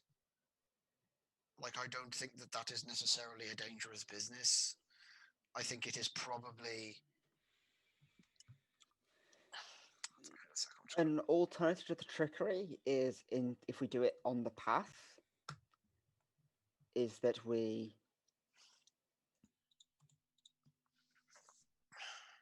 it's easier to hide a spell in the jungle than in an open clearing. There are creatures around. You hear lots of things, the trees creak. However, what we could do is make the bell sound, and then the bell sounds, and then you hear a roar from the shield guardian. They can't see that shield guardian, but they hear it. Then they know it's powerful. Yeah, but does that It's still easier to hide. rely on you not being present, as it were? I can be present because I can try and hide it. Okay. Because it would just be one spell. If I can hide one spell. Mechanically, because I don't know how to do this, like I may have a high portent. I think we should probably rest upon it and try and Let me it properly in the morning. Let me meditate in the morning and see if I can see any visions of potential solutions. 100% setting watches also. Yeah, that's another shout. Because obviously they can do what they want. All of these tribes out of bounds of this ritual site. So A and these we don't know any of these tribes, and this these goblins might be a little bit unpredictable. Who's to say they haven't been listening in the whole time? We're Well, I talking mean, in that's Elvish. we're just speaking in Elvish, so Well, yeah, exactly. Also, just before we sort of rest up and whatnot, this Fae. they're just little good luck. They're just little good luck omens. They don't always appear. Sometimes they do. They give Fern a shell. Well, They're little mischief makers. They're not particularly powerful, but well, yeah, but they're who's to say considered a that? good omen. Who's to say this little mischief maker couldn't help us out in some way? I just think it's an avenue that we shouldn't, not pursue It is if possible. difficult to get them. They are fickle, and it is difficult to get them to do what you want them to do. Yeah, but there's always a way of talking to Fae, though, isn't there? Always a way. They're non-verbal, like from what when we encountered, they were non-verbal. The only thing they have ever said was when they mimicked Alba saying "fuck." So, I don't know if it's worth trying to entice them into our camp. They might be able to speak in mimicry, but then they are also in a grove where they are presumably speaking Goblin and Grung and Veggie Pygmy, and if it can only mimic and it is then speaking, well, it might speak Common as well because we've been there, but only small phrases. I just think what's the harm in leaving out a little something for them here, maybe just to invite them into our camp. That's a lovely idea. I'm not against the idea at all. Yes, they're good. They're good fortune. Well, let's leave them an appropriate offering, as it were, here whilst we rest up. And if anything happens, it happens. If it don't, it don't. I just think we shouldn't, sort of close that avenue just yet whilst we got time. Does anyone have any shiny, pretty things? I mean, we can leave a little food and a little gold, in the sense that gold is shiny and pretty. Not that I think they need it, but otherwise, I don't know what we could leave for them. I don't carry anything particularly of value unless they would like flowers or mushrooms. We could leave a little bouquet of flowers and mushrooms and vines from your get-up, Keller. I'm going to leave them something special to me. Oh. And something that I don't think they'll have seen. Because whilst I'm wearing a few bits of foliage that are not from this jungle, plants is plants, aren't they? No offense to them, but I think leaving them something a little bit. Fern looks taken aback but doesn't say anything. I think leaving them something a little bit that they've not necessarily seen or expected, even though it's fucked, might entice them. Keller is going to sort of reach into his bag and pull out a very sad and very broken looking set of bagpipes. Oh, they'd love them though. I agree. It sort of comes out in a little as he sort of moves it. They're little mischief makers as well. I bet they'd love them. Yeah, so I'm going to sort of leave that on a, not too far from us as a little offering. Maybe on a little bit, little stone, if I can find a stone to sort of display it on. Okay. I have suggestions about watches, by the way. Yes. Pray tell. So if either you or your cousin takes first watch, I'll take first again. I'm fine. You'll have enough light to see. Second watch, I can take with me and Piku. By the time it comes to third watch, Keller would have rested. So he could stay up with Medrin into the fourth watch. So he would have help. Yes, that's a great idea. So then we're not either on our own or that we can still see. Well, I'm so glad we have someone as clever as you. Yes, right, Renee. I'll start most of the night. Don't worry. I've Mhm. got the owl. And I'm disturbing my sleep pattern, thank you very much. Oh. You're getting a full trance pattern. Of course. I have to break mine into 2 pieces. I'll best rest up now, then, eh? I Yeah, had a go. question for you, Keller, slightly unrelated to all of this stuff about shield guardians, but Oh, I very don't know about related to that. faith. Is there a god with to whom you are ally, or do you just receive your holy powers from the land itself? Somewhat from the land, but my people speak of a great tree. A tree. A great tree. Great tree. Yeah. Does the great tree have a name, or do you just simply call it the great tree? It has many names, but the great tree is all I will say for now. But it is an ancient tree. Some say the first tree, where all of foliage and plant life and nature sprung from and spread across this world. And it is that my people praise. Wow. That's amazing. You should come and stay with the Furbogs if you ever get a chance and teach us all about the great tree. It sounds fascinating. Yeah, I might. You sound like a right laugh, so I'll probably swing by at some point, have a pint or two. I can't tell if you're being sarcastic or not, both as Prudence and as Fern. And you'll never know. Right. So, is there anything else y'all want to do tonight? Set watches. We set them while you weren't here. Cool. Right. So I will do the forecast for Meterin. There you go. Oh, it's gonna be cool tomorrow. Only 29 degrees. Nice. It's also a tropical storm. No, only if it's heavy rain. 22. Okay.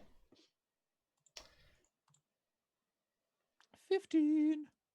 Am I disadvantaged because I'm the last watch? Nope, because you have Keller helping you. Because elves. Elves only need 4 hours obviously, rest. 4 hours, sure. Nice. 19. Are you being perceptive? High wisdom, baby. So With someone who is good at talking like Keller,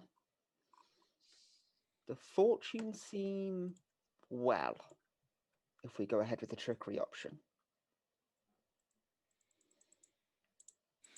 It's how much of a risk we're willing to take. can I say Sounds before like y'all you're get putting too it on me. deep into this, Fern, Yes. while you were in camp taking your watch, you notice a familiar shape prancing around the camp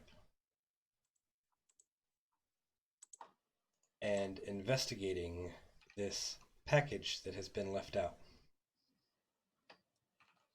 It crawls over it and it like jumps on it but weighs next to nothing, so can get no sound to emit from these broken bagpipes. Can I quietly approach, like friendlily, arms at my sides, palms forward, Sure. and give it like a little wave? Mm-hmm. And then I'm gonna just slowly approach, and if it doesn't leave, I'm gonna press one big furballed finger down onto the bagpipes and be like, "Home." All right. So it will start to jump and clap, and then it will grab your finger and pull it down. Of course, there's no air left in the bag. Oh yeah. Oh, 1 second. Wait here. And I will maybe actually go and shake Keller awake out of his meditation. Oh, One of them's arrived, and what are you it doing? I'm wants. sleeping. It wants. One of them's arrived, and it wants to know how the bagpipes work. And I've never played a bagpipe before, so I actually also don't know how a bagpipe works. And Who's arrived? the little Schwinger, the Oh, chicken fuck. wing Gets up thing. instantly. Yeah, and I won't have been necessarily being quiet. So like, if anyone else wants to come too, you can come too. I don't want I mean, to, if the bagpipe itself didn't wake you up.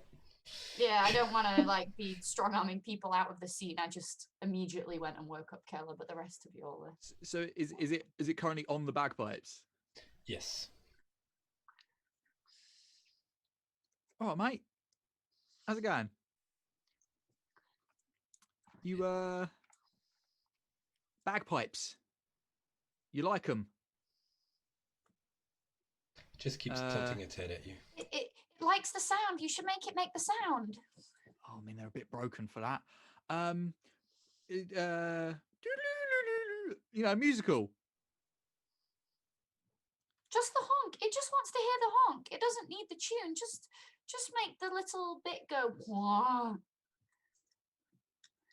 I'm gonna slowly approach it, and slowly approach the bagpipes and sort of reach out to the bagpipes, and try and be sort of like kind and welcoming and friendly as possible, and be like, look, it does this, and go to make some sort of sound with the broken bagpipes as best as possible to show the chicken wingus. So you going to try to fill up the bag for the bagpipes? Yes. Okay. Are you going to leave it on the ground or are you going to pick it up? I'm going to pick it up if possible, but if it's sort of like on it and not letting me sort of So like move it is too it much. is standing on the bagpipes. So like if Yeah. you try to pick it up, it will like slap at your hands. Okay. But you can grab the piece that comes off of it to fill the bag if you want to. Yeah. So that's what I'll do. If I can't actually pick it up, then I'll just sort of work around it. So while you're blowing, right, the bag inflates and the chewinga weighs literally nothing. So as it inflates, the chewinga flings up into the air and then bounces back down onto it and starts clapping and dancing. And then It's a little trampoline. jumps up towards Fern, grabs Fern's finger and like tries to push it towards the bag.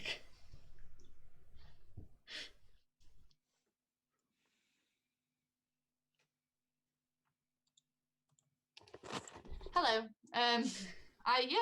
I'll join in as well and laugh and smile with the little Schwinger.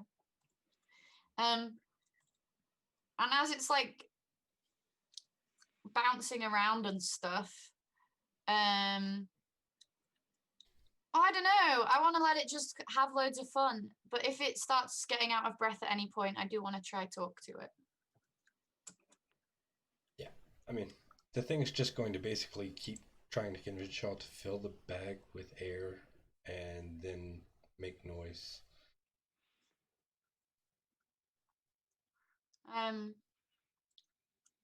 Okay.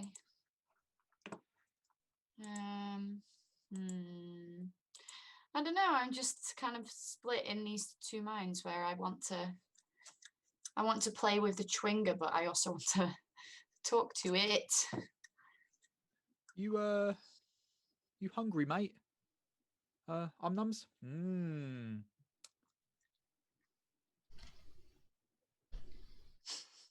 Yeah, all right. I think he is. I'll sort of go back to my sort of bedroll and go into my satchel and grab out some ration and sort of, hand it over to the Schwinger.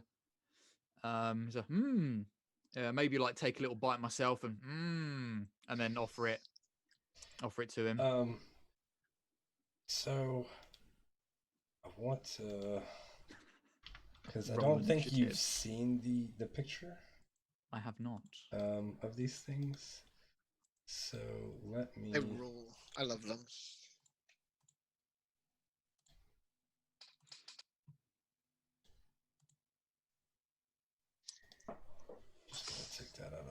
for now, so I can do that and then show. So Aw. they are like these little tiny things, Yeah. wearing these white masks. They don't really have a mouth. They just mimic motions. That's fair. But when you offer the food, like it will take it, and then it will set it down, and it will look around, and it will scamper off into the forest. Shit. No, come back! Come back! So I did- call after it. Did it take anything? Sorry, did I just miss something? I think it No. just took the ration. Oh, okay. Well,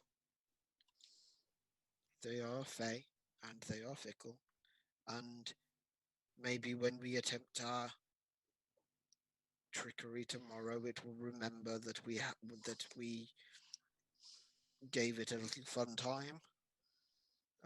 Because when Fern spoke to one before and offered it a flower, it gave her the shell in return. Mhm. So maybe it will remember that we have done it a small favor and pay one in kind. As y'all are Yeah, saying this, you hear a bit of rustling, Ooh. and then you notice the Chwinga walking back into camp, dragging a bunch of bananas behind it. What a legend. Yes! I will immediately go and grab a banana and I will cut the end of one bit of banana off and then I will start eating the other bit of banana. I'll hand the banana so it can play at eating with me if it wants. Yes, it plays at eating with you. So there is Remember something that I he just got a whole bunch of bananas. Like, there is something I want to do, which is just while the rest of you are keeping it entertained, I want to go and take a little bit. I'm going to run out of paper so quick. But anyway, go to my notes and pull out a bit and draw the amulet from, copy it from the wizard's notebook that we have, and put it and write a big question mark next to it, and try and do it as colorfully as possible, and take the piece of paper back and be like, we're looking to for this. We don't want to disturb the shield guardian at all. No. We just are hoping to get hold of this so that the goblins don't ruin your beautiful place and that they keep bringing all of the lovely gifts and offerings to you. I don't know if you're even understanding me, but maybe you would want to help us. We're only trying to protect your peaceful grove and not do any harm to it whatsoever. And I will tap the picture. So it cocks its head at you while you're talking, and then it taps the picture. I will tap the picture and then tap my own neck. It will tap the picture and then tap its neck. it's just Um, mimicking you. Yeah, but maybe it understands me. I don't know. I will try some Sylvan and be like, I want this, or you can have it too, maybe. And I will tap the picture and tap it very, very gently with one little furball finger. Just a finger like this. It's just fucking huge. Yeah, just one giant, gentle fingertip. It sits there for a bit, and then Guys, if we get the Chwinga to steal the amulet for us, our conscience is clear, is what I'm thinking. it just waves and then runs off into the forest, the jungle. Okay. Well, maybe they'll help us tomorrow if we can find the goblins again. Yes, I can prepare a spell in the morning, and I'll make some prayers to Eldath that will help us locate objects. Good shout. I know I'm gonna prep enhance ability ready for Keller to do some sweet talking, hopefully. Okay. I think, like you said, Meadow, at the very least, they're aware of us, and they know we mean them no harm, and that we're pretty fun. So yeah, maybe they'll come through tomorrow. We'll see. They are, But as I have said, they are a sign of good fortune to my people. yeah, at the very least, making some friends in this jungle, which can't be a bad thing. You should have showed him your fern, your shell, Fern. I wonder if it was the same chewinga. Should have showed it my shell. Oh, that was very silly of me. I just got Was- too excited about this amulet. It's very forward of you, though, Fern, What? showing them your shell. What do you mean forward? Oh, I'm just saying you can't be going around this jungle showing anyone your shell. What? I'm not sure I know what you mean. And she looks at you through she gives you side eye, Just a word of advice. That's all.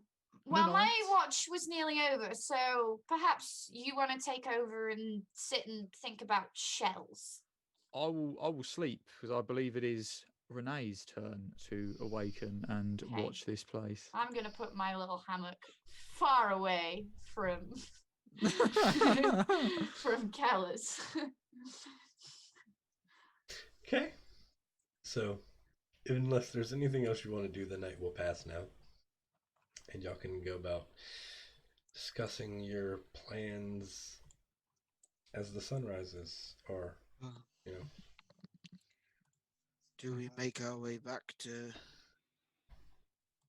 the grove? We know that nobody can hurt us there because of the treaty.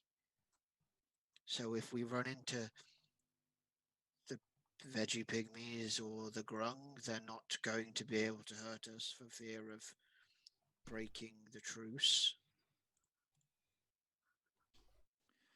Yeah. I mean, do you think it's wait for worth? the goblins to come back and try and work something out from there? Well, imagining as well that they are the freshest tracks, provided no one has come back since. Might be worth us going for a little wander, maybe scout ahead, see where they've come from, possibly at a very safe distance, of course. And like we said, either way, we're planning to sort of bump into them along the road, aren't we? Because we don't really want to do things, in their ends or Well, at the shrine. I sometimes have an animal friend like Renee's, but mine doesn't stay around for as long. If we can follow the tracks a small way, we might be able to post the owl to alert us that they're coming down the road, and we can walk up to conveniently meet them. I can certainly ask Piku to do that. I'm quite good at tracking as well, so we should be able to find the footprints easy enough, and we know which way they came from.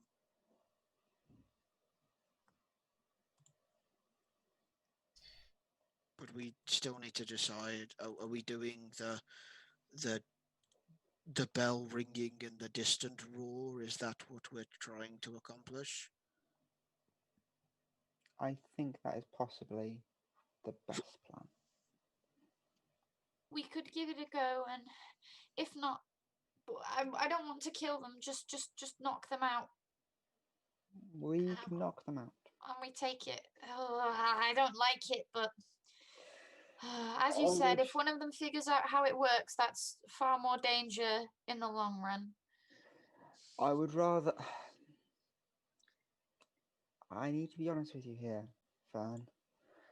I would rather us have to kill 8 goblins than the possibility of 3 tribes dying. But we will try and knock them out, I promise. Okay, thank you. Hell, if we can get most of them knocked out, we may be able to make the rest just fall asleep. I also today I did some communing with Eldath to prepare my spells and my special powers, and she guided me towards a spell that allows me to make a group of creatures calm towards someone that has made them angry.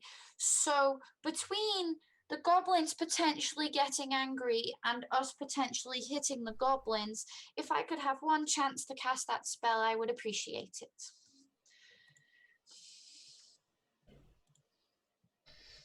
So the plan is to go back to the clearing and then track the goblins, correct? So yeah, it's Yeah. track the goblins, put Piku in the trees as a lookout to give us enough time to conveniently walk up to meet them halfway. And then we will try some shenanigans with the trinket that Fanarin has. Okay. And like on that little walkover, I will cast Enhance ability on Keller because it's an hour, so I am. I can do it on the walkover, and I don't have to be then like casting I'm spells in front of them. going to cast Comprehend Languages on myself. All right. And how long does that last? Ooh. An hour. Okay. You can do that when y'all get to the goblins? I'd I'm advise you moving- do it at the I'm- same time that I cast Enhance ability, honestly. So you're Yeah. not casting magic in front of them. Well. Yeah, maybe if we lock in once we're within eye line of them, but not actually have approached them yet. We have an enhance ability cast, a comprehend languages cast, and I will also cast locate object in case they turn and run away from us, because then I can keep track of where they've run away to. Okay. Does that sound good? Nice. All right. So it's about a half-hour trek back to the clearing. As you get there, the goblins are obviously not there any longer. If you want to go ahead and roll survival to try to track them, I mean, you know which direction they're heading roughly. But... 19. Cool. So,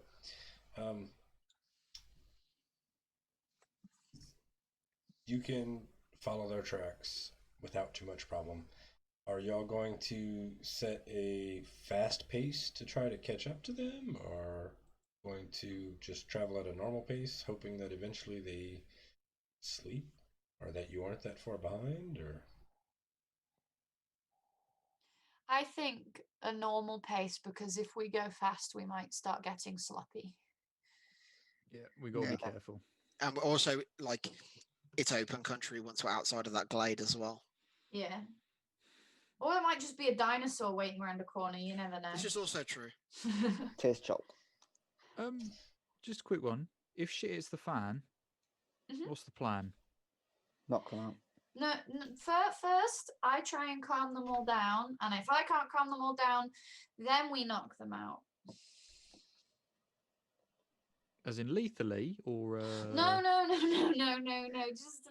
Just so that they wake up with a bit of a headache. All and right, a little all right, all right. Maybe a few cuts and bruises. All right. If they get too feisty, my sword's coming out, and I ain't speaking goblin no more. Comprende? I will try and cast sleep as well, if I can. If I get chance before it turns feisty, just to reduce the number. Okay. All right. So, y'all will travel to the northeast. Go ahead and just get rid of the white now before we move the token onto it. Because you will travel for about 6 hours before you catch up the goblins, who have actually set up camp. Okay. They've not bolstered themselves with reinforcements. It's still the same amount. Still the same amount.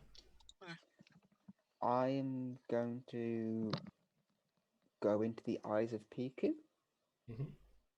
And she is going to fly on a branch above their camp. Okay. Is there still 8 of them? Just give me a second.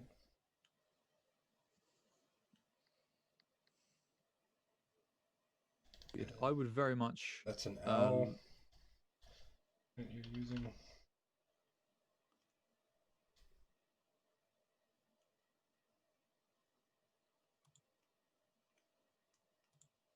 Okay. Yes, there are still 8 of them. Yes, Rob? Sorry, I would very much like to once again use my divine sense just Okay. to, make sure that we are all sort of alone, including the goblins, and once again reach out to the trees, the leaves, the earth, and have their senses become mine, so I can divine what might be out there. There's nothing that your divine sense would pick up. Cool, awesome. Is this where we have cast comprehend languages and such? Okay. All right. So there's 8 of them. They've set up camp. Are they watching? Are they just around a campfire? Yeah, so there are 2 people. 2 of the goblins are like kind of keeping a watch out, and the rest of them are all just kind of sleeping in the dirt.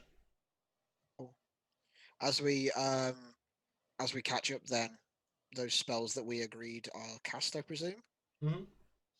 So I will mark my spell slot for enhance ability, which I will cast on Keller, giving him Eagle Splendor, which is advantage on charisma checks.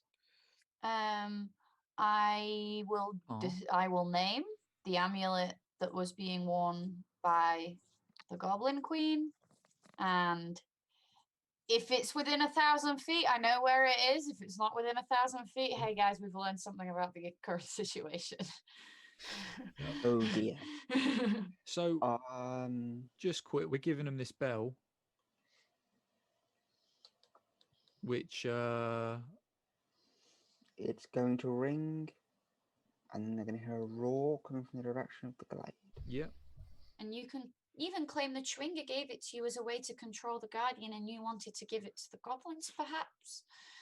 So that, this is the route we're going down. That it allows them to control the Guardian in some fashion.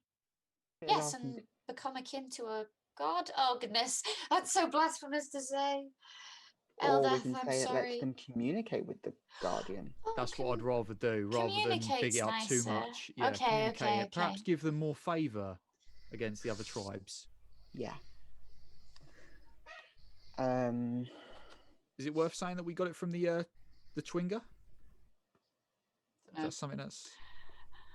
I'm happy to let you make the call on that one. You're the one who's gifted with words, after all. Oh, great. On the bright side, Rob, you'll get to roll your persuasion at advantage, hopefully. That's true. What's your charisma bonus, just out of interest? Oh, let's find out. 2 + 2. Okay. It's not -1 like us, Josh. So This is true. This is true. This is true. Well, I should hope my charisma's decent. That's what I'm like a charisma-based. Yeah. So, we are approaching the goblin camp then? This is such a move plan. Yes.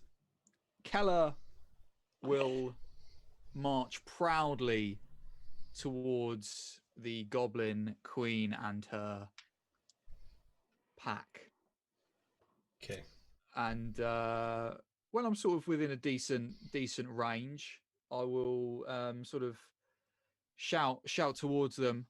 Oh, hail, friends! Fancy meeting you once again on the path. How are you?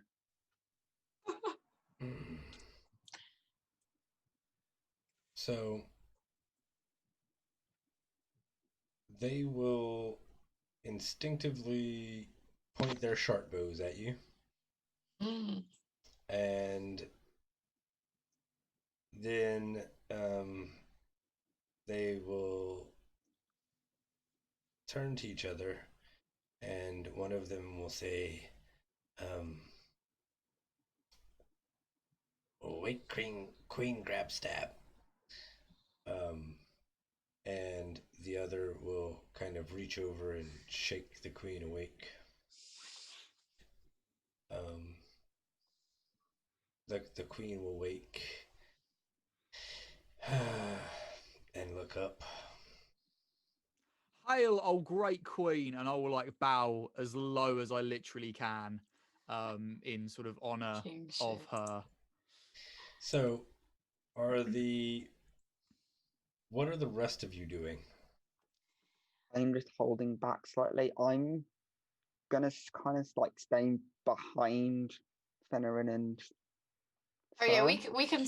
Oh yeah, we can body shield for. We can stand shoulder because to shoulder. hopefully they will be able to sort of block what I'm whispering and block my hand movements And a then little I bit. guess we're probably stood about 15 feet back from Keller.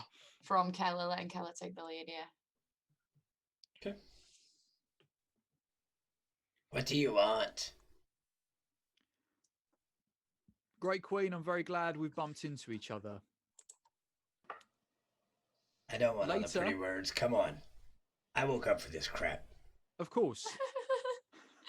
And I do not wish to waste any more of your time, great queen. So later on, as the evening went on, we once again paid homage to your great guardian, and bestowed upon us was a vision, and a gift was given unto us, a great amulet. And I'll sort of behold this amulet dangling proudly from my hand, and sort of holding it in the other. Oh, Just for clarity, it's a little silver bell actually, rather Cool. than an amulet. But Yeah, that's fine. But I'm gonna big it up as an amulet. This great amulet. Hold on 1 second. You have comprehend languages up, right? I do, yeah. Okay. So you understand. Two of the goblins turn to each other and go, "This idiot doesn't even know what an amulet is." It's unstrung.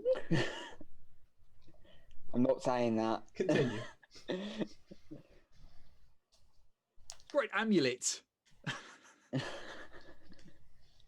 Shaped like a bell, was bestowed upon us in vision and physically by the Guardian, saying that only one tribe is worthy of its great power. Now, we met you and couldn't agree more that of all the tribes in this region, you are clearly the greatest and most powerful, and the most befitting of such an honor from the Guardian as to have this bell amulet. With great power comes, of course, great responsibility that I believe you should have.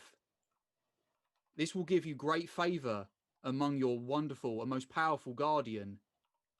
Favor which I'm sure you will very much appreciate compared to the other tribes in this region.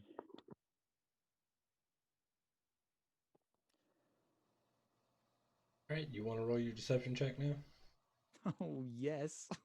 Do I roll sleight of hand or deception?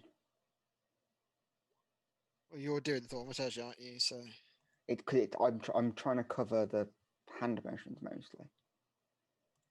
surely you want to be covering your verbal components.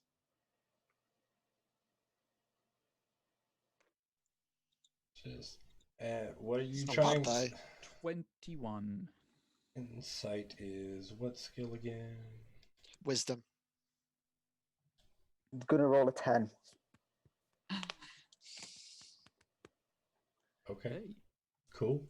Thanks for the boost.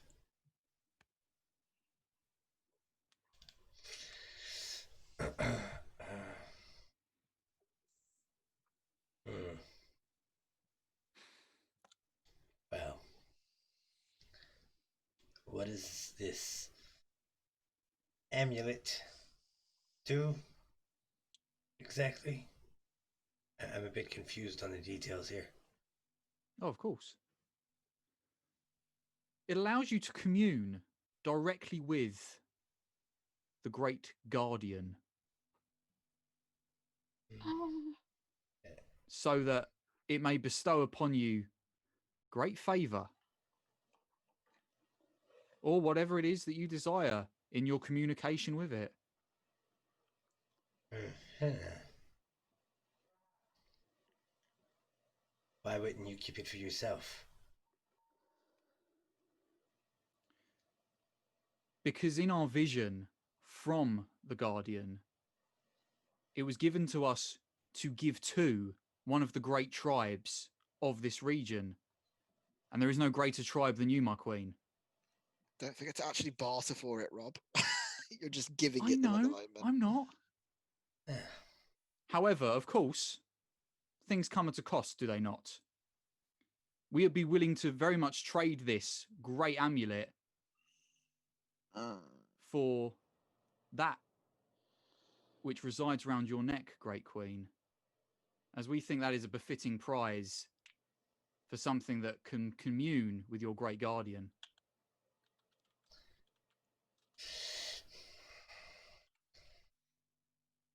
Roll a persuasion check.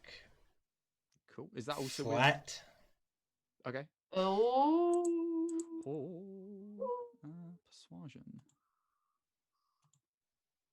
Oh dear. You should have given him Year of the Portent, Eve. Ironically, with Portent, I can't see the future, so I don't know what he's going to roll. Imagine this heirloom bestowed not just for yourself, but for your children and that of your forebears. Oh.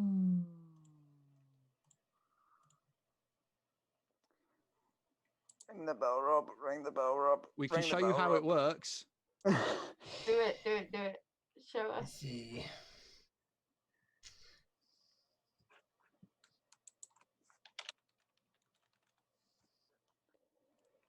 If there's still like a weird silence, I will just ring the bell. Behold, rings bell. I'm going to cast Precipitation. The bell, like the area is going to like ominously ring. Like not just from the bell, but like the entire area. So There's going to be a large roar coming from Where we towards came. the grove.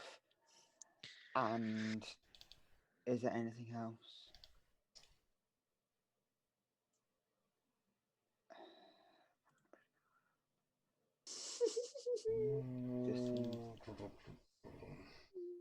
And there's going to be a gust of wind that comes across the camp.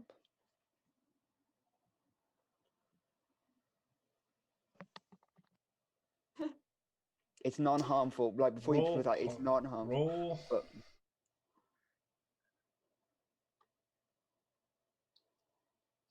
Do you have proficiency in deception? no, Do you have proficiency in stealth? no. Okay. In that case, roll me a flat d20. At D20.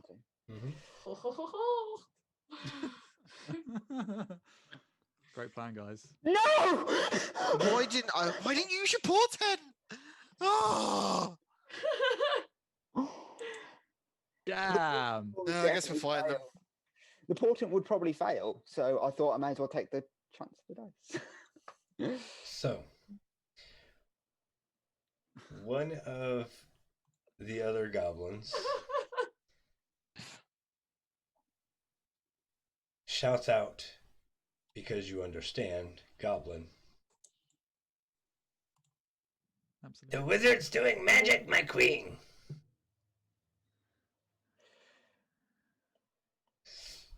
And we'll go ahead and end tonight's session right there.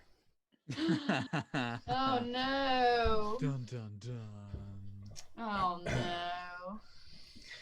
So, let's just go back over to the player chat screen, because, you know, that map is just so there. Wow, that was... Fantastic roll, Neve. Fantastic roll. That was some excellent role playing tonight, and I wish I could say the same about the plan making. The plan was okay. Execution was a bit spotty. So Boom, yeah. boom rolls. Anyway, let's go ahead and tell all these fine, wonderful people that have tuned in tonight where we can find each of you and tell us what you thought of the game. Let's go ahead and start ourselves off with the star of the show tonight, Neve. How'd you enjoy tonight's session? I really enjoyed tonight's session. I really like the RP. I like making bullshitty plans. Okay, this one didn't go amazingly well, but it was going well until I rolled the dice. I'm in the rhyme game as well, which we're next playing a Wednesday, Yes. as far as I'm aware. And also because I like to have good news stories on Fridays. A man found 2 kittens underneath some stairs and kindly took them in at the goodness of his heart. Aw, yeah, he And, did. What a sweet man he sounds like. He's named the cats Buddy and Holly, which I think is wonderful. I don't know what anyone else thinks. What do you think, Josh?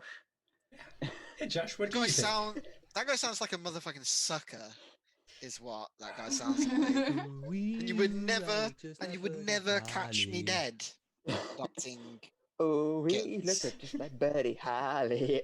Well, you know, I mean, other than your reaction to this story, how'd you enjoy tonight's session, Josh? Sure. That was possibly the worst plan in D&D history. I loved it. Don't get me wrong, but it was it was bad. It was bad. Yeah, no. It is very interesting. Yeah. All right, cool. And can we find you anywhere on the internet? Everywhere on the internet at Singing Out to Josh. You can also find me playing Rhyme of the Frost Maiden with the Addicts whenever the fuck we feel like playing.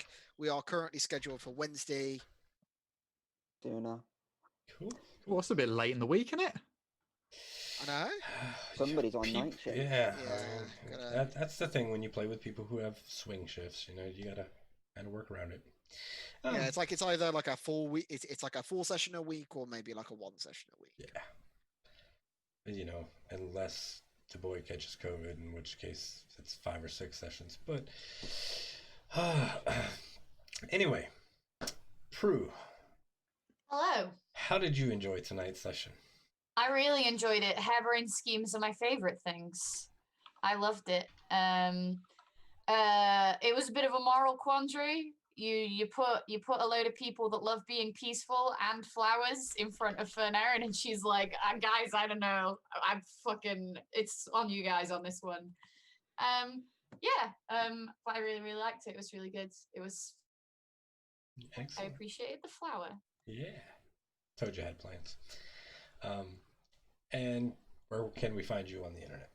Oh yeah. I am Proopy Pants everywhere on the internet. I do lots of jokes on Twitter. I'm very funny, me. And you can come watch me on other streams if you like. Sometimes I am going to be I'm often on Chasing Tales RPG, which is the other show I'm part of. We're all friends with each other, you know. Kurt comes and hangs out with us sometimes a lot, and that's really nice too. So yeah, either Proopy Pants just for me, or Chasing Tales RPG for other D&D stuff or TTRPG stuff. Excellent, excellent. And last but not least, the Undead Gamer. How did you enjoy tonight's session? Awesome. Really good fun. I'm still really enjoying this. So yeah, I mean, like, shenanigans happened, and I look forward to continuing shenanigans as we go forward. Yeah, just good fun. And also, yeah, kind of wasn't expecting this level of moral quandary from this situation. Maybe it's just because we thought we think too much about things and we overthought it all. I don't know, but either way, it turned out to be, I think, a bit more than I initially thought it was going to be, session wise, and to do with this amulet. So yeah, good fun. Good fun. Yeah. And where can we find you on the internet? So you can find me all over the damn place. All the socials, Twitter, Instagram, Facebook at The Undead Gamer, gaming without the E. You can also find me, I stream on Twitch. That's the thing I do. So you can find me at twitch.tv/The Undead Gamer. Again, gaming without the E. We are live tomorrow, in fact. I don't know what time because tomorrow is a funny thing, but stick to them social medias because you find out. But anyway, we are playing or starting our playthrough of Cyberpunk 2077 because that's like a popular game at the moment, right? So yeah, just come out and stuff. So hopefully that'll load up onto my PlayStation, all good and nice. So we'll be able to play it. But yeah. All right, excellent, excellent. And I am, of course, the Undead Gamer. No, that's not who I am. You see, don't be that guy. Here's the thing. Like, so it's stuck in my head because I just realized that I'm missing the A from the Undead Gamer on the social tag on the overlay, and so like it's stuck in me. I am Kilted Cajun. You can find me here many days a week, at least twice, sometimes a lot more. But you can find me on Twitter at Kilted Cajun. Yeah, so thank you everyone for coming out, watching the stream. If you're following, I appreciate that. We're going to roll some credits and then probably raid somebody because spread the love, right? Bye.